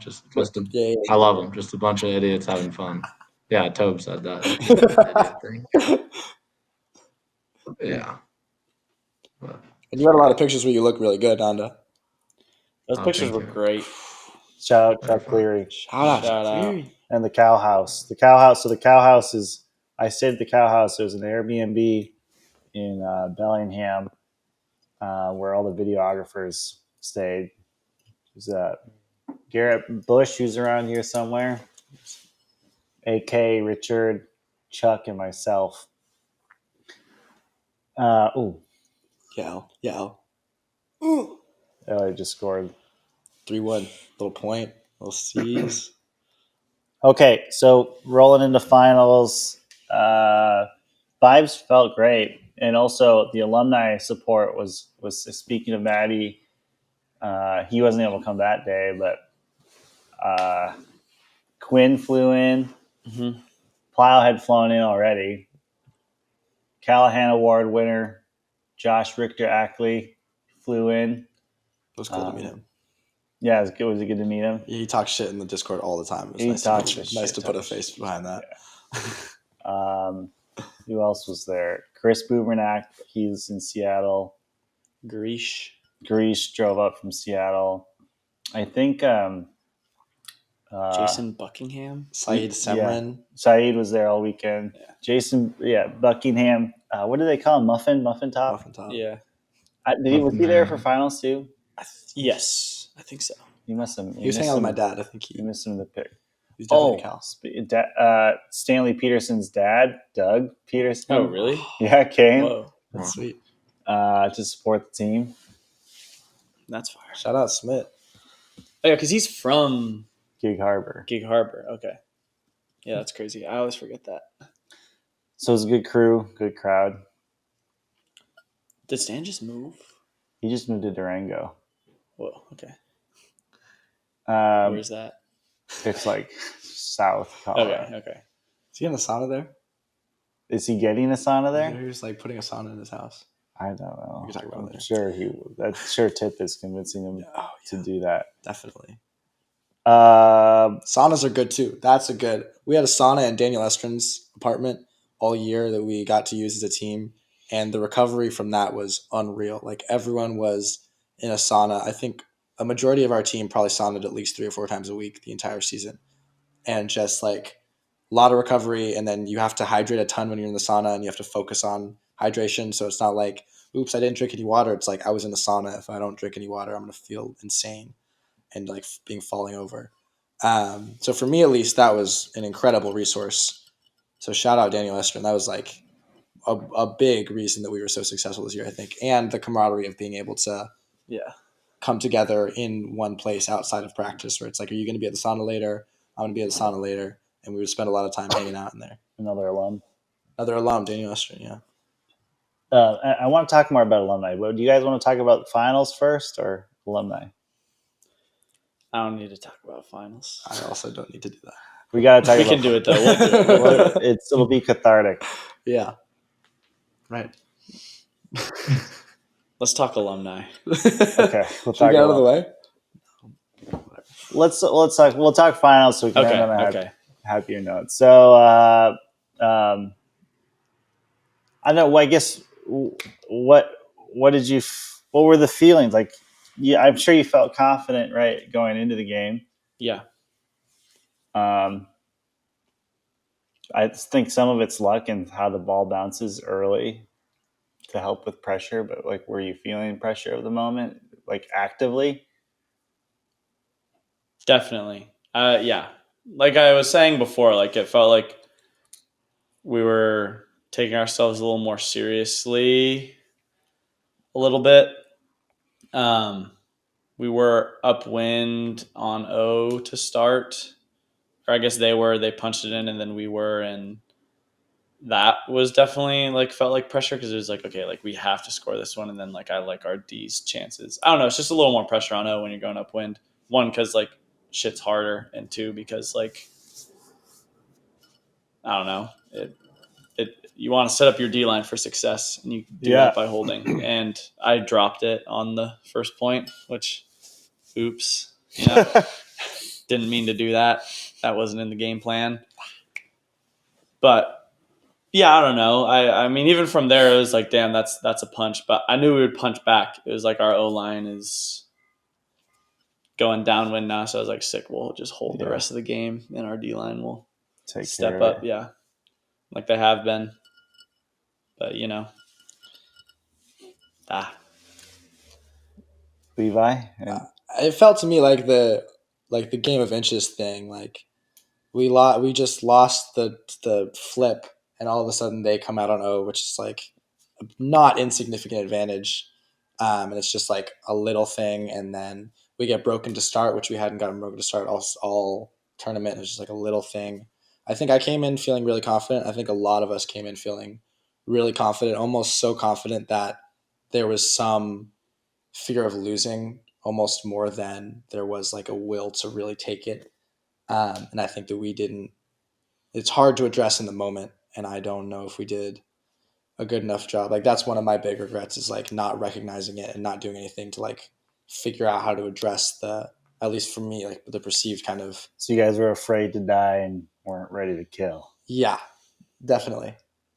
Or not. Yeah. That, at least for me, that's the way it felt for me. And individually, like a little bit, I think I have like not the biggest role in the O-line. So, a lot of times I just have to be like, We were talking throughout the game a little bit about that. Yeah, a lot of times I just have to be ready to like be an outlet. So I felt very prepared to do that, and I felt confident in our O line and our D line. But something just didn't feel right. Like Ryan said, we were taking ourselves too seriously. Energy was just a little. Something was missing. Something was off. Nanda, did you feel any of that, or did it take a while? Yeah, I mean, it felt more significant than other games. I don't know if I felt that.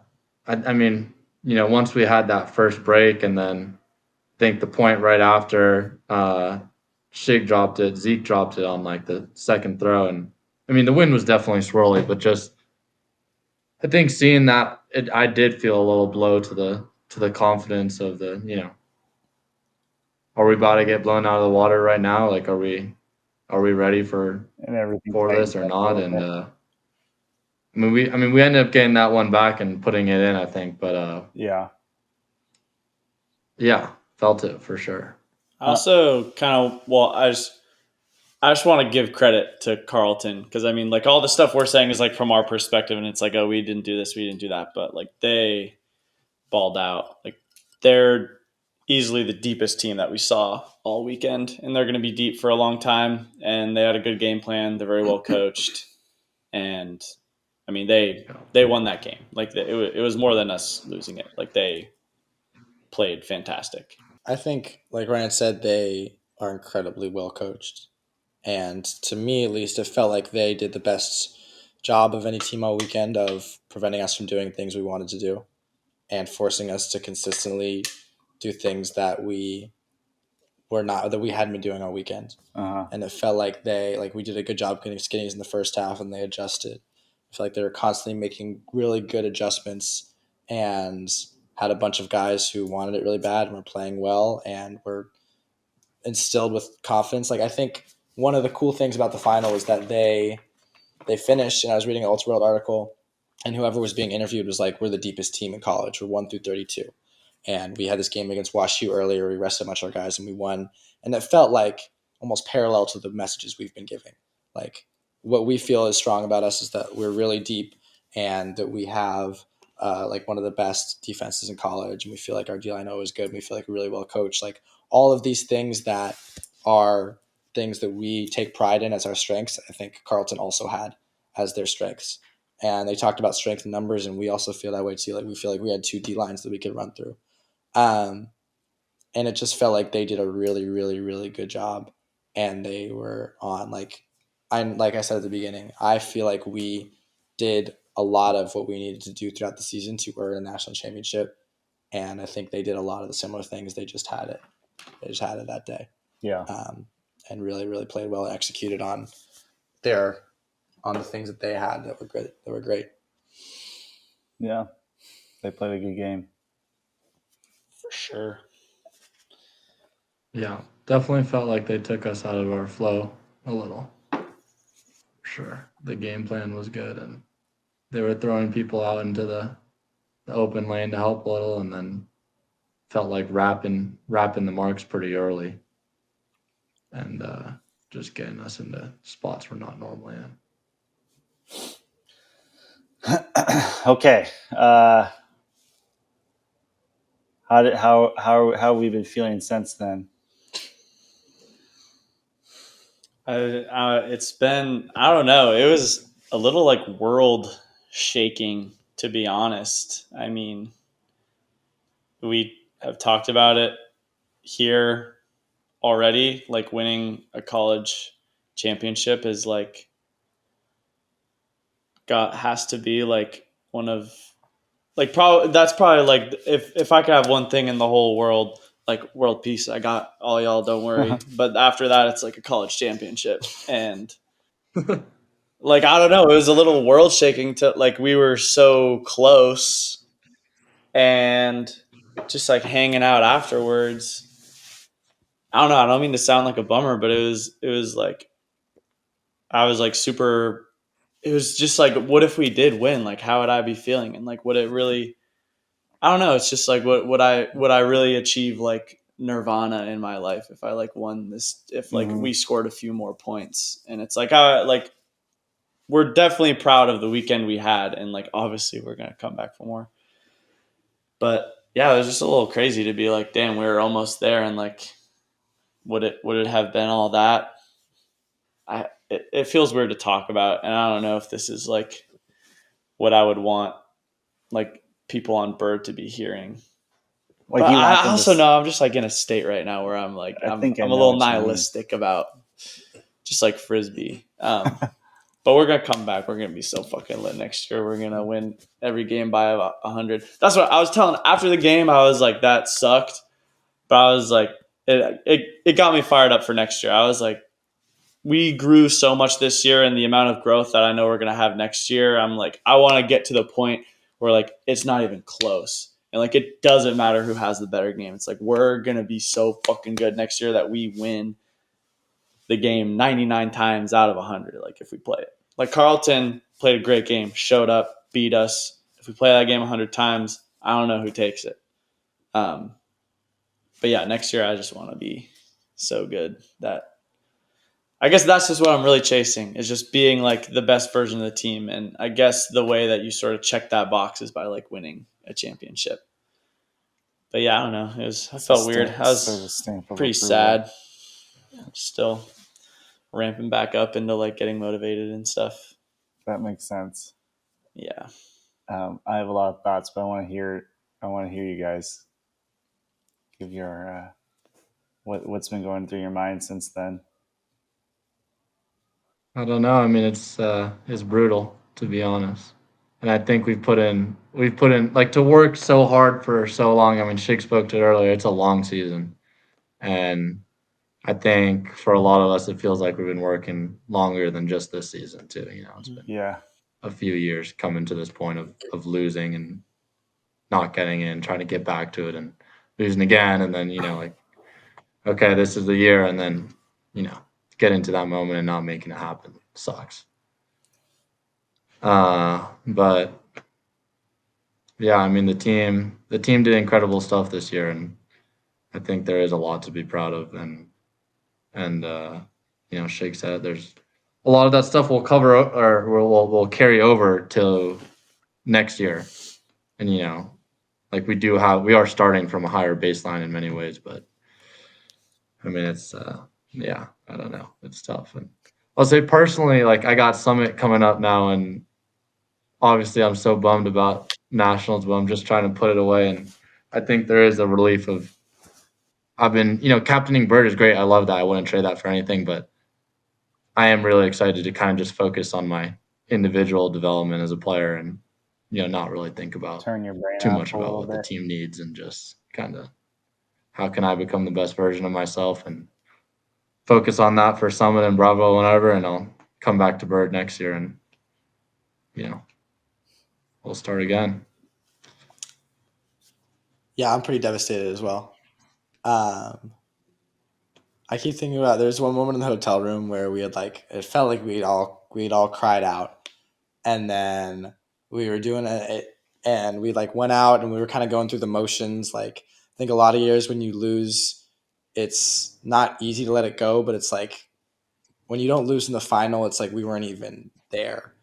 And a lot of times you have Saturday or Sunday and you go out and you're having a good time and you kind of are able to ramp up. And then by Monday night, at least in my experience in the past nationals, by Monday night, I was like, we lost. It is what it is. Let me have a great time. And it was incredibly difficult to do that this year. And I feel like I was not able to, and I think a lot of people on the team felt similarly. Like there was more of a in the back of my mind, like this would be cool if we had just scored 3 more points 2 hours ago.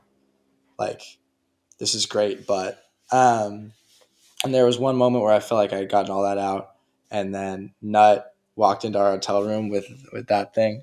We had like a little wooden disc. And he walked in. He was like,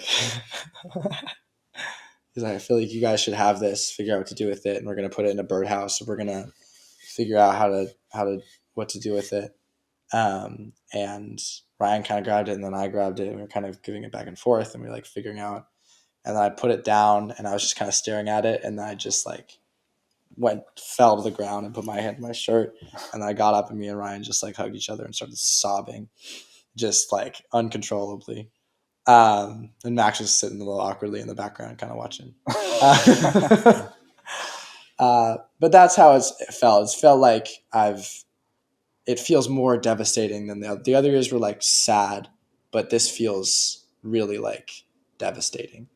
And I think that there's something to the fact that it feels devastating for the ego more than anything.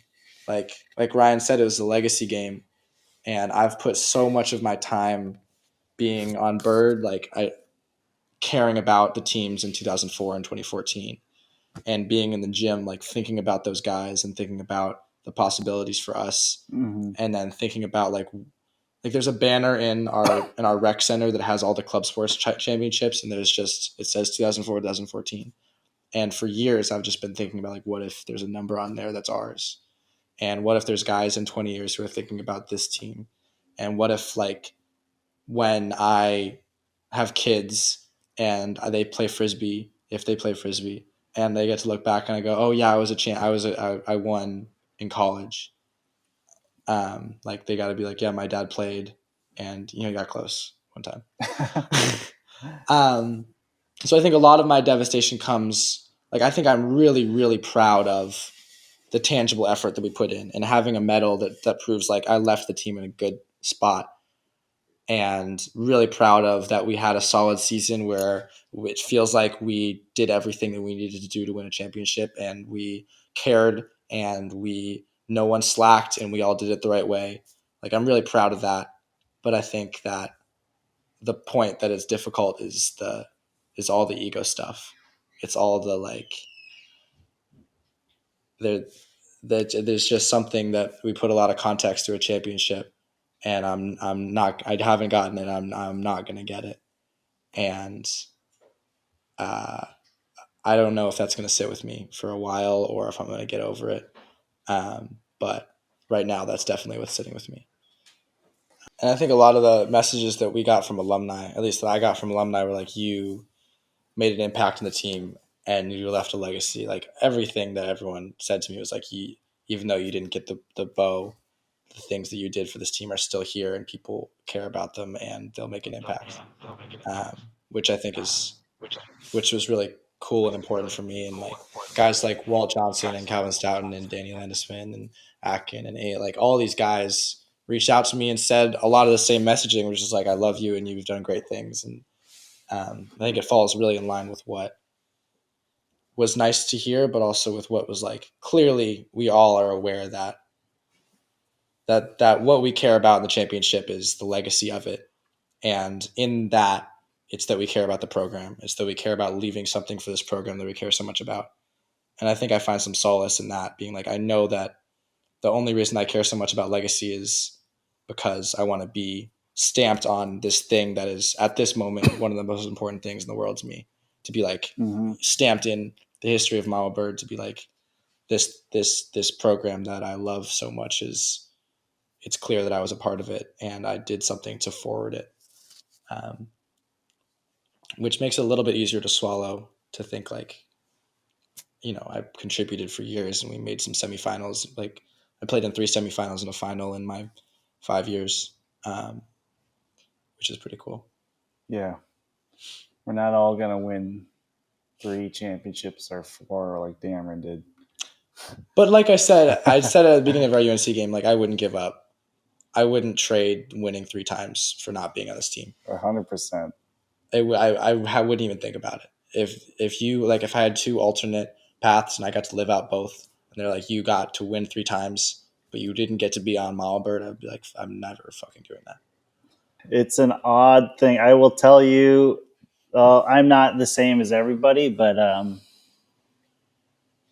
winning the championship is definitely like it feels validating. It seems like it's that rubber stamp of like it's what made it all worth it.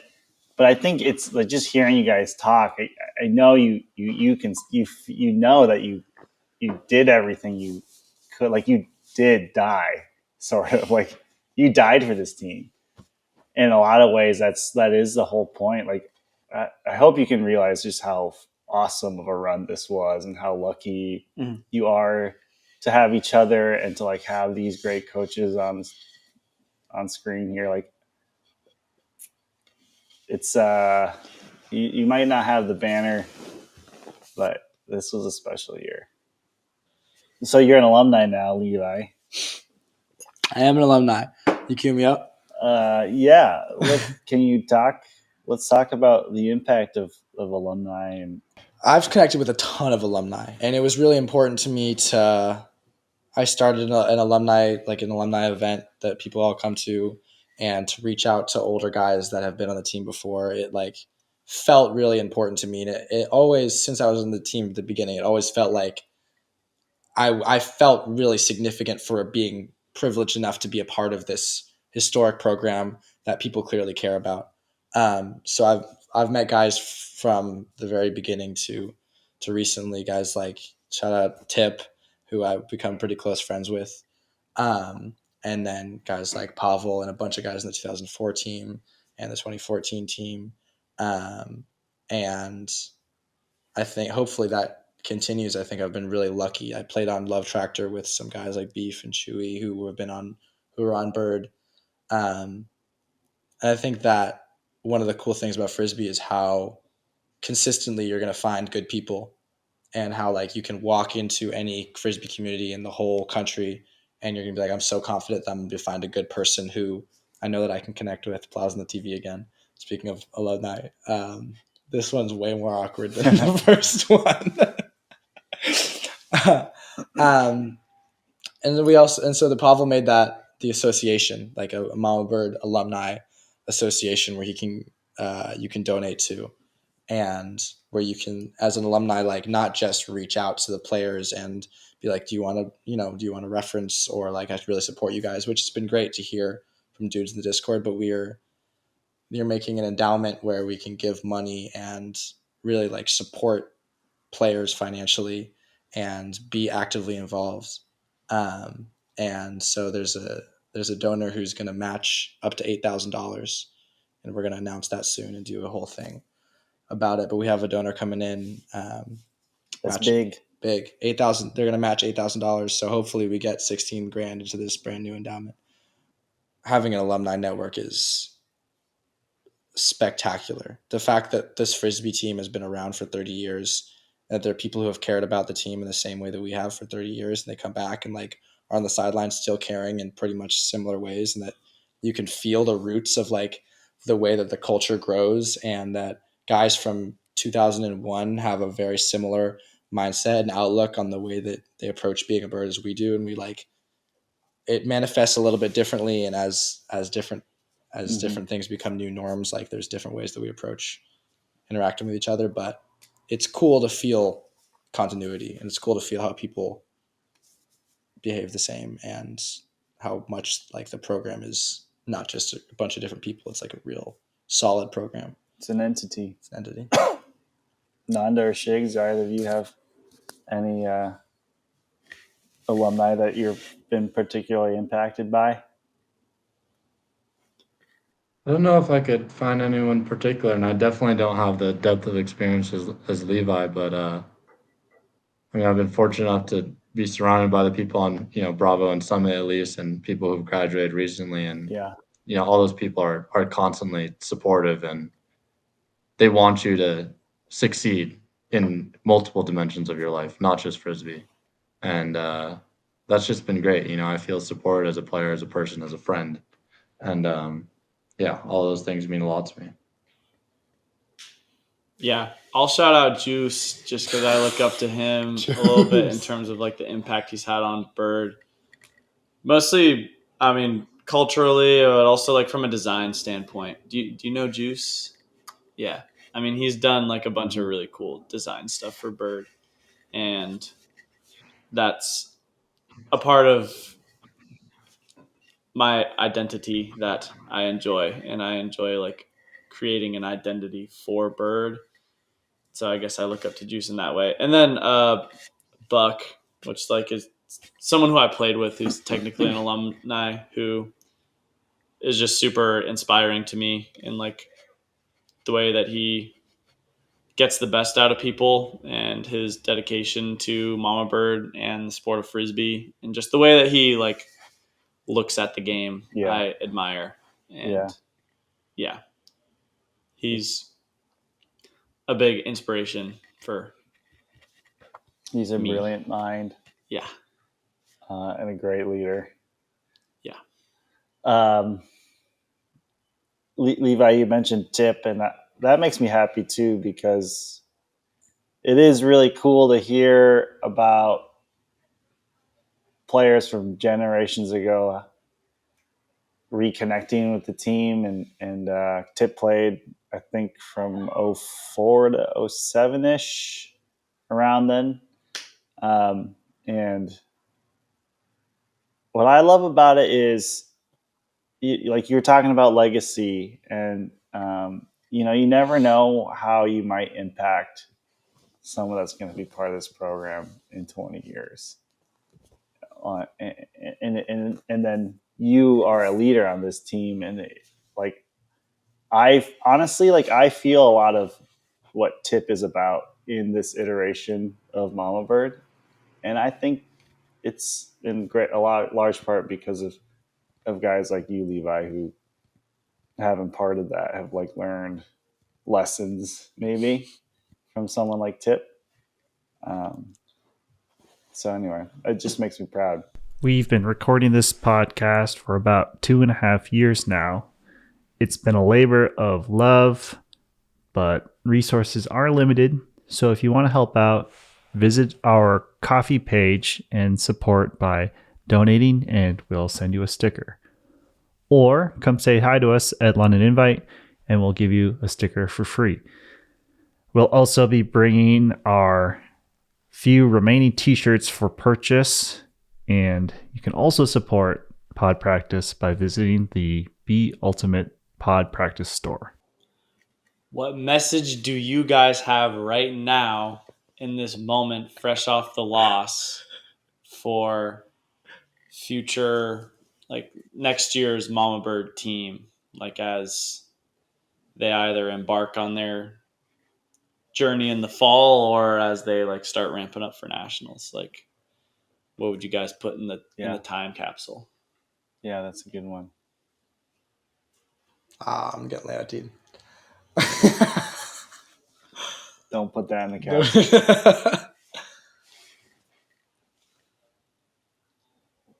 I don't have mine yet. I'd say in a short way, like love every moment, and just get so good that it doesn't matter what situation you find yourself in. I say that I love each and every one of you, and you are all incredible frisbee players and incredible people. And if you go out and put the effort that I know that you are all capable of putting into this tournament, you will win without question. And I keep saying it. I said it before the UNC game and the Oregon game, and I said it after we lost. But I feel as though I won, not the tournament. But by being able to be a part of this program, I feel as though I won, and I feel as though having you guys in my life has been really the greatest honors, one of the greatest honors I have had, and maybe I will have. I don't know what I'm going to get into, but I could be president or something. But No. But you all are very, very, very special, and you all are amazing, and you all are strong, and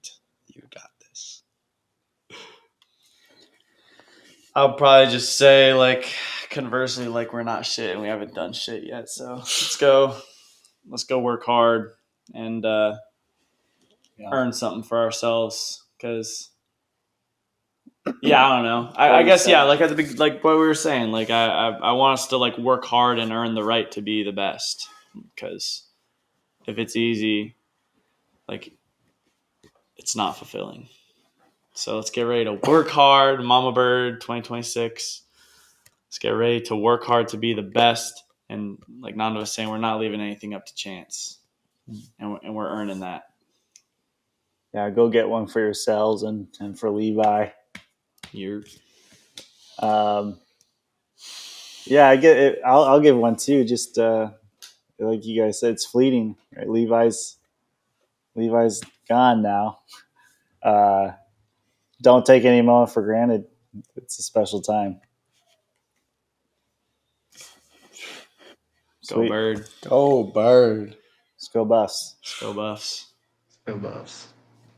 Okay, we good? Gary, you got anything you want to say to the future Mamabird? Go slow court. All right, yeah, good thing we get the mic up for that. All right, I love you now. I'll see you tomorrow. All right, peace out. Sweet. Love you, Nanda. Yeah, Mikey, you gonna be at the game tomorrow? I'll be there. Yeah, we're flying back. All right. Now you got a ticket for me, yeah? All right. Yeah, I got one for you.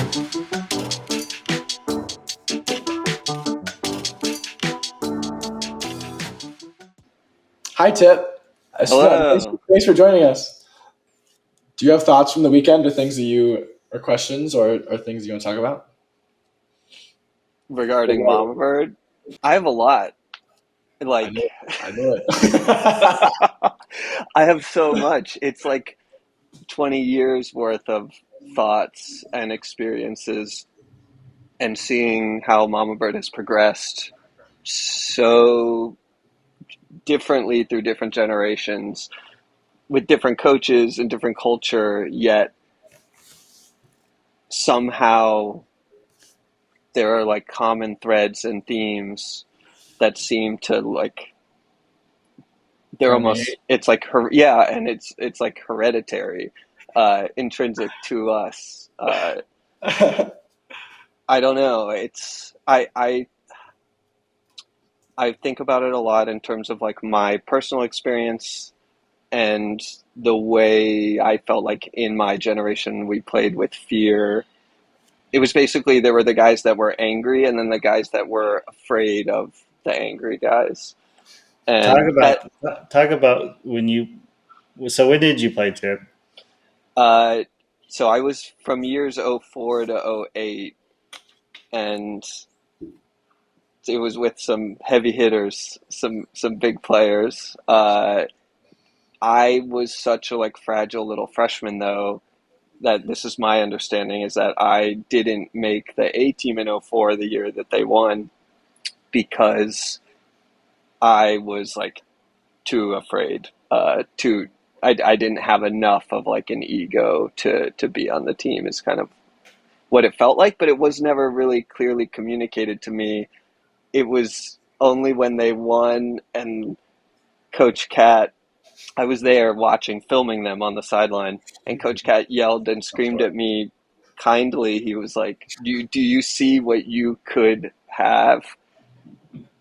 And I don't know if it was like a positive emotion or what, but I was like, oh, yes, I do.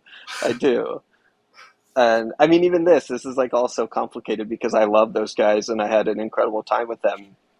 I just think we struggled a lot emotionally. But to tie that to the like over the generations, as the coaches changed, the team became more positive. The mindset of people, there was still like lingering energies from players that played under these coaches back then that were more negative or like negatively motivational, I guess I could say. So I really enjoyed watching Mamabird progress in a realm outside of that negativity. But the culture maybe persisted still, and a certain fragility was always there, where it's like if we were down in the first half of a game, I don't have the numbers on this, but it felt like 95% of the time we would lose that game. And we accepted defeat so quickly, and everyone seemed to be playing again out of fear of screwing up, as opposed to like loving the game, enjoying it for what it was, for the battle of the excitement of mounting a comeback. And so in this year, when watching the finals, it was like so fascinating to see Carleton up 12-9. And I was like, this is the chance, because I was in the experience of 2005 against Brown, where we were up 12-9 and they battled back and beat us on double game point. So I was like, this is Mamabird's moment to show up in that way and to battle back with the resilience that we never had. And then it didn't happen. And it just seemed like everyone was so nervous. All of the like close plays that were kind of lucky in the earlier games went Mamabird's way, didn't in the finals, and they had plenty of opportunities. And I think, that there's something to that mental resilience and emotional resilience, that you have faith, you have confidence, you have trust in yourselves and in your teammates that allows you to play with a certain level of relaxation, but still like fight. And that's something I think I've been thinking about more, just philosophically. Like, Yeah. When you talk about the fragility and the playing with fear, I think that is how I saw the first half more than the second half. Even though the first half was it closer? It was 8-6 at half.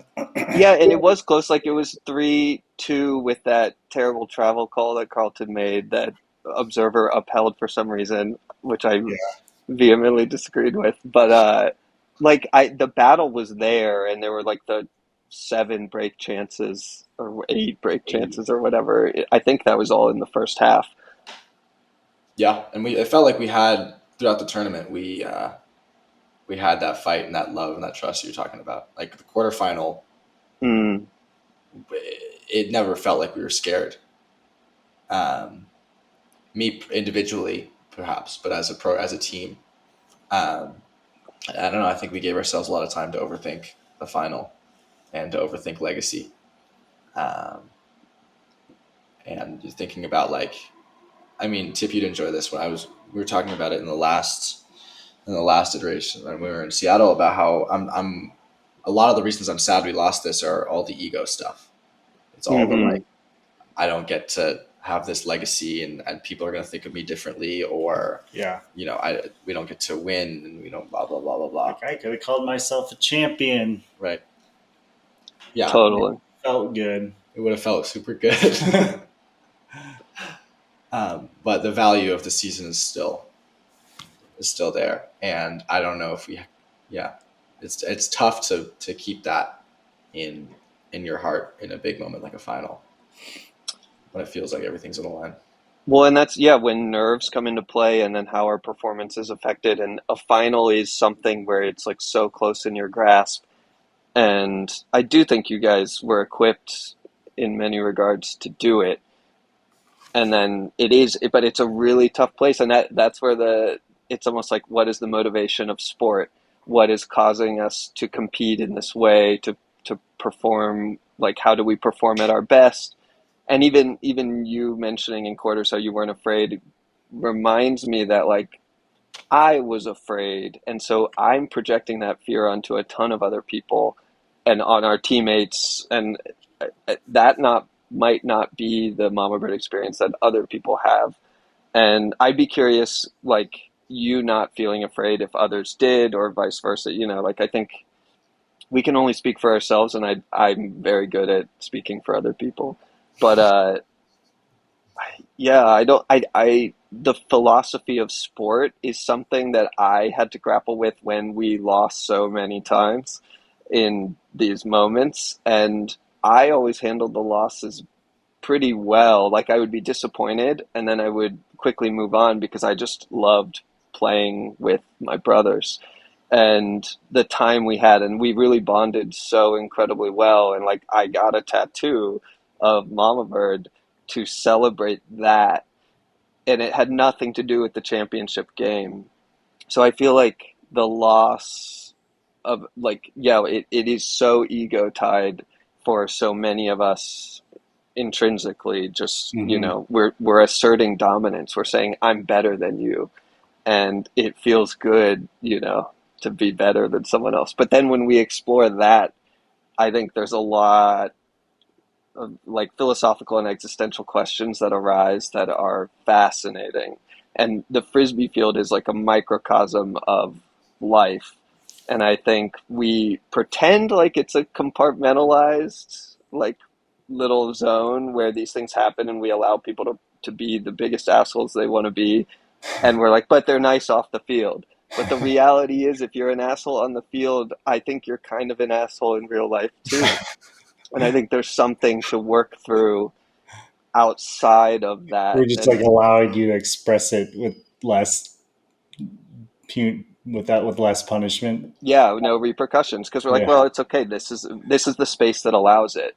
But like those are the way we manage our emotions, the way we treat our teammates. When we have anger at our teammates, it's because we have anger within us already.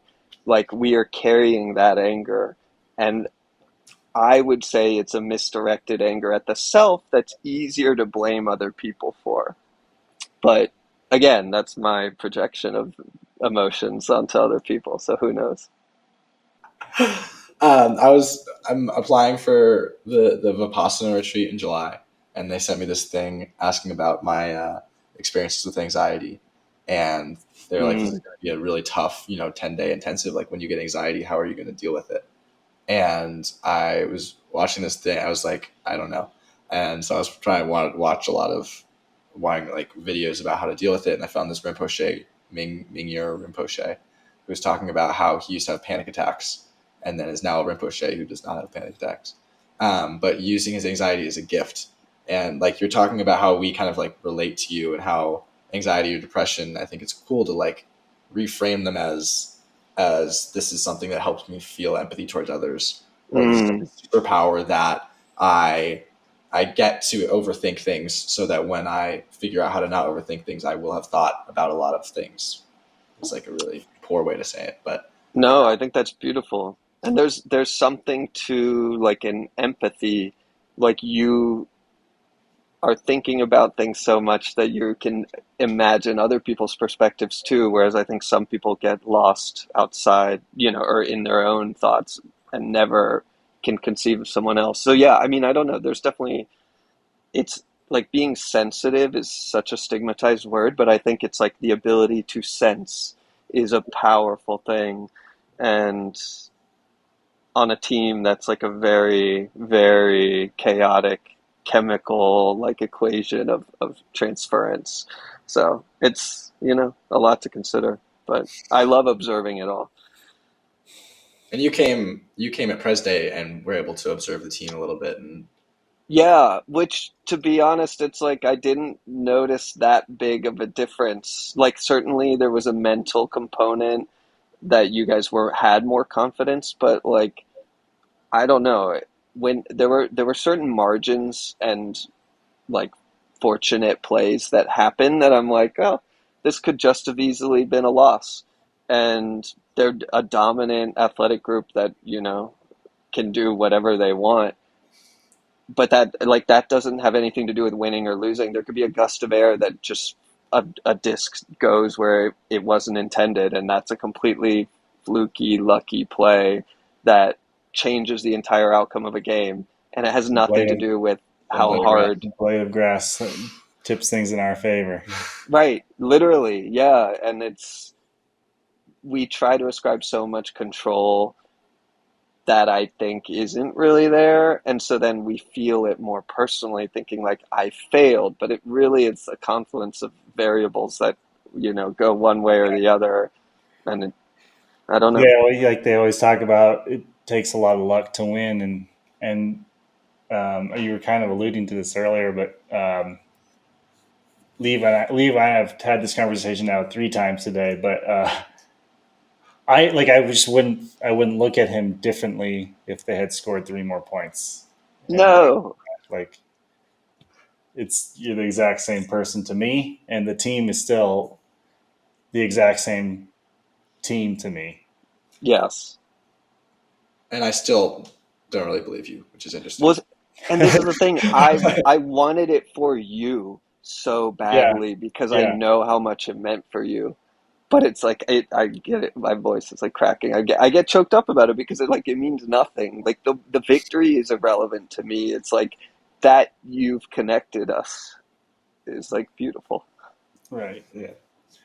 Yeah, we're probably looking at it from a more parental lens too. Of like we're proud of our Truly. boys. Little baby. No, truly, you're like a little brother, and it's like this is the team that I haven't really paid attention to for the last 15 years, and you like through me and then my peers, like our alumni channels, were talking, and everyone was just so excited, and I'm like so grateful for that it's like a victory in the finals is like a kiss, icing on the cake, but it's not at all the cake.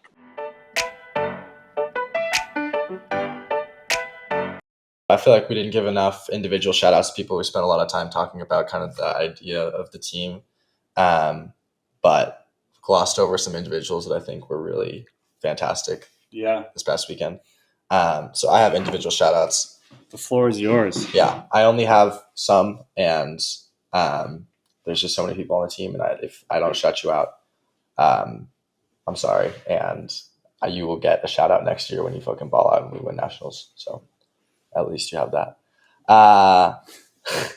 Do you want to talk about why you're in the state? Yeah, we went out last night, and someone ripped my shirt. I was planning to come to Mikey's in the morning, and someone, I don't remember who, could have been someone on Mamabird. Someone ripped the hell out of my shirt, and also I have like grease stains all over it. And so we ended the night. I was outside of the bar sobbing, just hugging Danny, being like, "I'm so sorry that we didn't win." Just sobbing, and people were coming by like from Kelp and other teams, and they're like, "Whoa!" And I was like, "We didn't win. I'm so sorry. I didn't do it for all you guys." And they're like, "It's okay." So clearly, still have a little remnants, but they love you just the same, Yeah, win championship or not. And that is, we were talking about that in the coffee shop a little bit, like how, at least in my mind, I'm going, man, people would like think of us differently as individuals if we had done this. And I told you I wouldn't think of you any differently. Thanks, Mikey. That's kind of you. All right. Tweaker Zeker, my friends. Zeke, you are an absolute demon. You played the kind of passion that you have for playing well for your teammates is unlike anything I've ever seen before. We were talking about mental games yesterday, and you have one of the most incredible mental games I've ever seen. Just the will and the drive to win in the moment. You just go, like, you don't let overthinking get to you. I know you overthink, and you just don't let it get to you, and you find passion and find like a kind of intensity that I've never seen in anyone else, and you are so inspiring. Similarly, Elliot Hawkins, really the kind of lock-in that I saw from you in the middle of finals. I don't know if you're watching him, just completely in the zone. And I don't know what's going on in your head as well as I know what's going on in Zeke's head, but all I know is you are an absolute spectacle. Yeah, can I comment on both these guys actually? I mean, Zeke truly gave us like a chance to win that game just by his pure force of will. Yeah. And Elliot's someone that I feel like when he is locked in and does not acknowledge me, it's like you can tell it's because he is so focused. Right. And he's just ready to win and ready to compete. Totally. And there's no like, oh, he's insulting me, or he doesn't want to talk to me. None of that. It's not that at all. Not even for a second. And the other Thorson, Ezra, brother, you had an incredible nationals.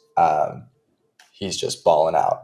And to watch you kind of go from where you were at the beginning of the year and to find the kind of really intentional effort that you were able to find throughout nationals has been inspiring. And watching him like really, really want it, similarly to Zeke, just go out there on the field and go like, I need for us to win, and whatever's going on in my head, I don't give a shit. It's in their blood. It's just in their blood. It's so cool. But it doesn't even seem like it's in their blood. It seems like both of them have things that kind of could hold them back, and like they could kind of have mental lapses or have moments where they're not finding intensity, but they're both so intentional about really wanting it and about caring about their teammates and about their performance and about winning a game. And so they kind of push through all of those obstacles that they could have.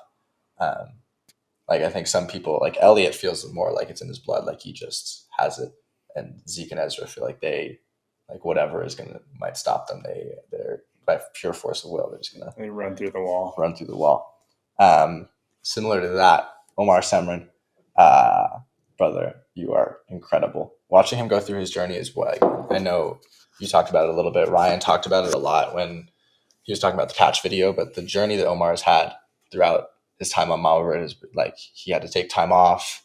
He's had a million struggles. He's had problems with his self-image. He's had problems with like his older brother played. And so he like almost, had a hard time making it one year and has just been obstacle. And all he's doing, he just works hard with any obstacle. It's just his solution is just, I'm going to work harder and I'm going to do better. And all the behind the scenes work he does for the team. Yeah.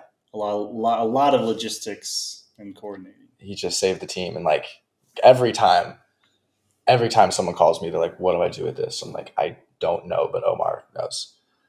And I mean, it has probably happened dozens of times in the past 2 months. It's like, just call Omar and the load that he takes on emotionally and mentally on and off the field. And just the way that me and Nutt were talking about him, like, and how he has a tendency to crash out and has a tendency to like be angry at things, and how he's done a lot of work to get past that, and how much it's worked, and how clear it is that like he's trying to get better in everything he does all the time. It's like if there's one person on the team that I know is putting focus and effort in all areas of it's Omar. Axel, my roommate. Axel played the game of his life, as he said, in finals. And I think he also played the tournament of his life. I think Axel is another person who has been working hard, and you watch a ton of film, and he like clearly wants to get better, and is such a beautiful person to be a teammate with, and the honesty that he approaches every situation with. Like, I think he holds people accountable all around him. It's really hard to get lost in the moment when you're talking to Axel, because he holds you, he grounds everyone. He keeps me grounded constantly. I think my ego would be ridiculous if I didn't have Axel around me. He's also struggled with injuries a lot, so getting over that hurdle has been impressive to watch, inspiring to watch, I should say. Definitely. The true Mamabird story next is my boy Soap. Benton was a person who, like, we always talk about growth and improvement through the program, and he is the pinnacle of that, of the example of that, of like, he was basically riding the bench for 3 years and was like, his impact was off the field, and he like changed our culture in an unbelievable way, but he didn't get his time on the field for most of his time on Mamabird. And his response to that was just continue working and to be diligent about going to the gym and coming to practice, and everything compounded. And then he was in our O-line, and he played a fucking amazing tournament. Yeah, it's when he came in as a freshman, he played in high school, played YCC, and I imagine probably had high expectations, but he had to work hard. I think he even spent a year on the B team. I spent the fall on the B team.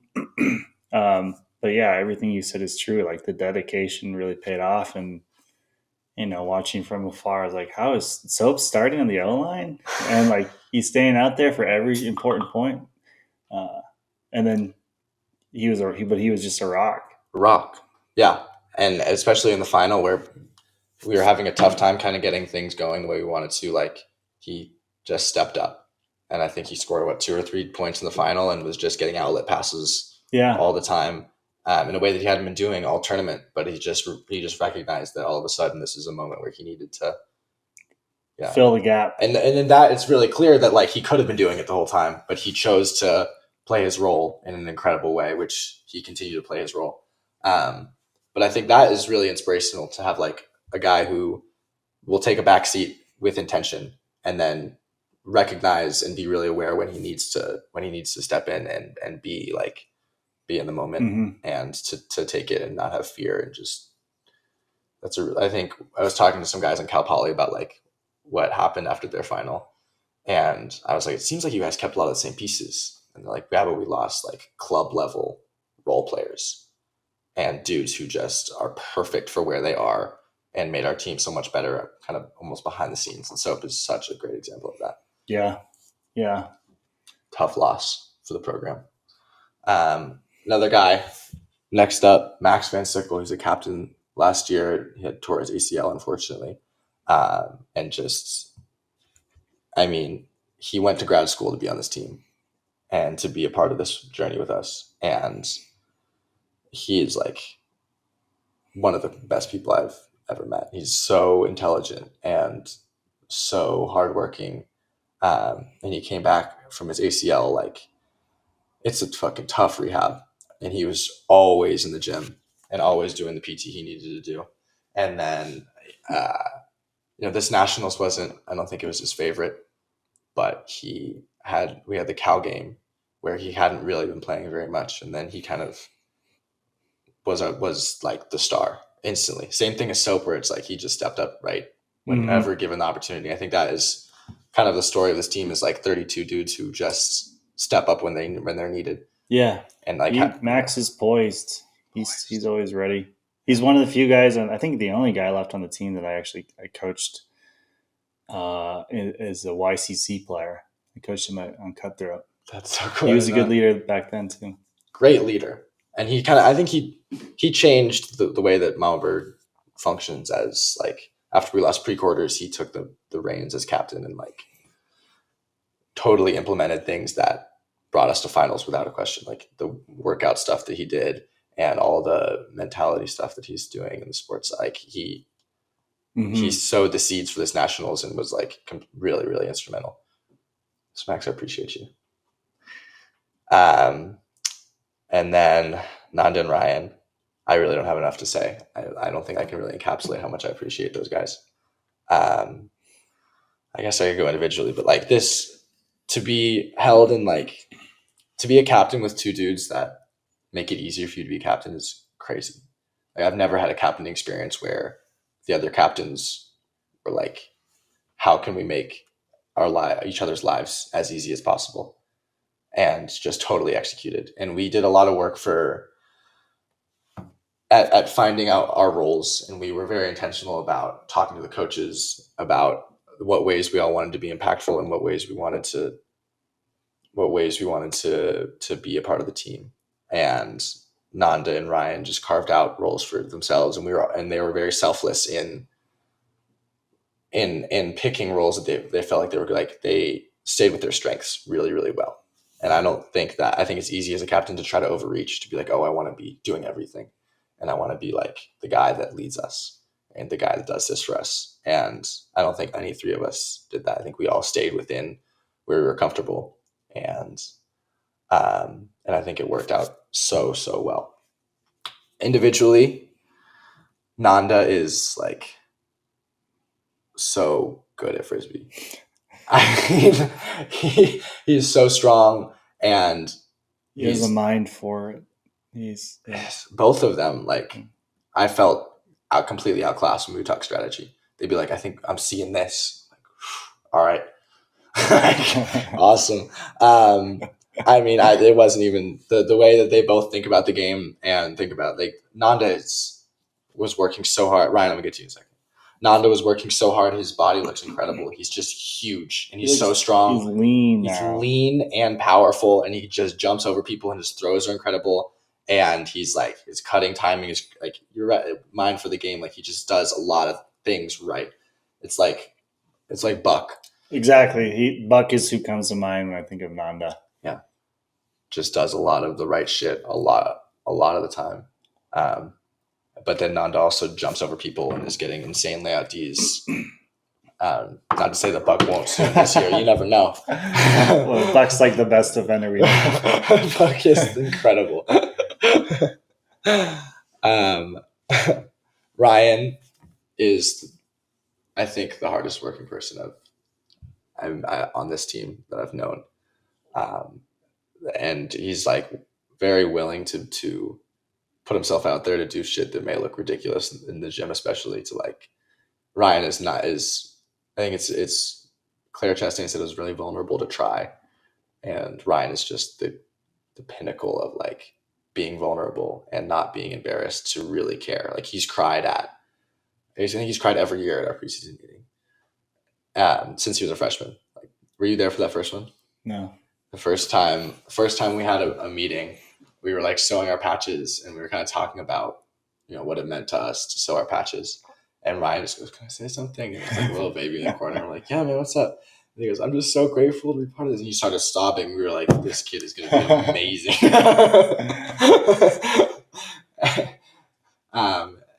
And it's just the same thing. It's like he rallies people behind him just because of how much he cares and how much like it's really easy to not care.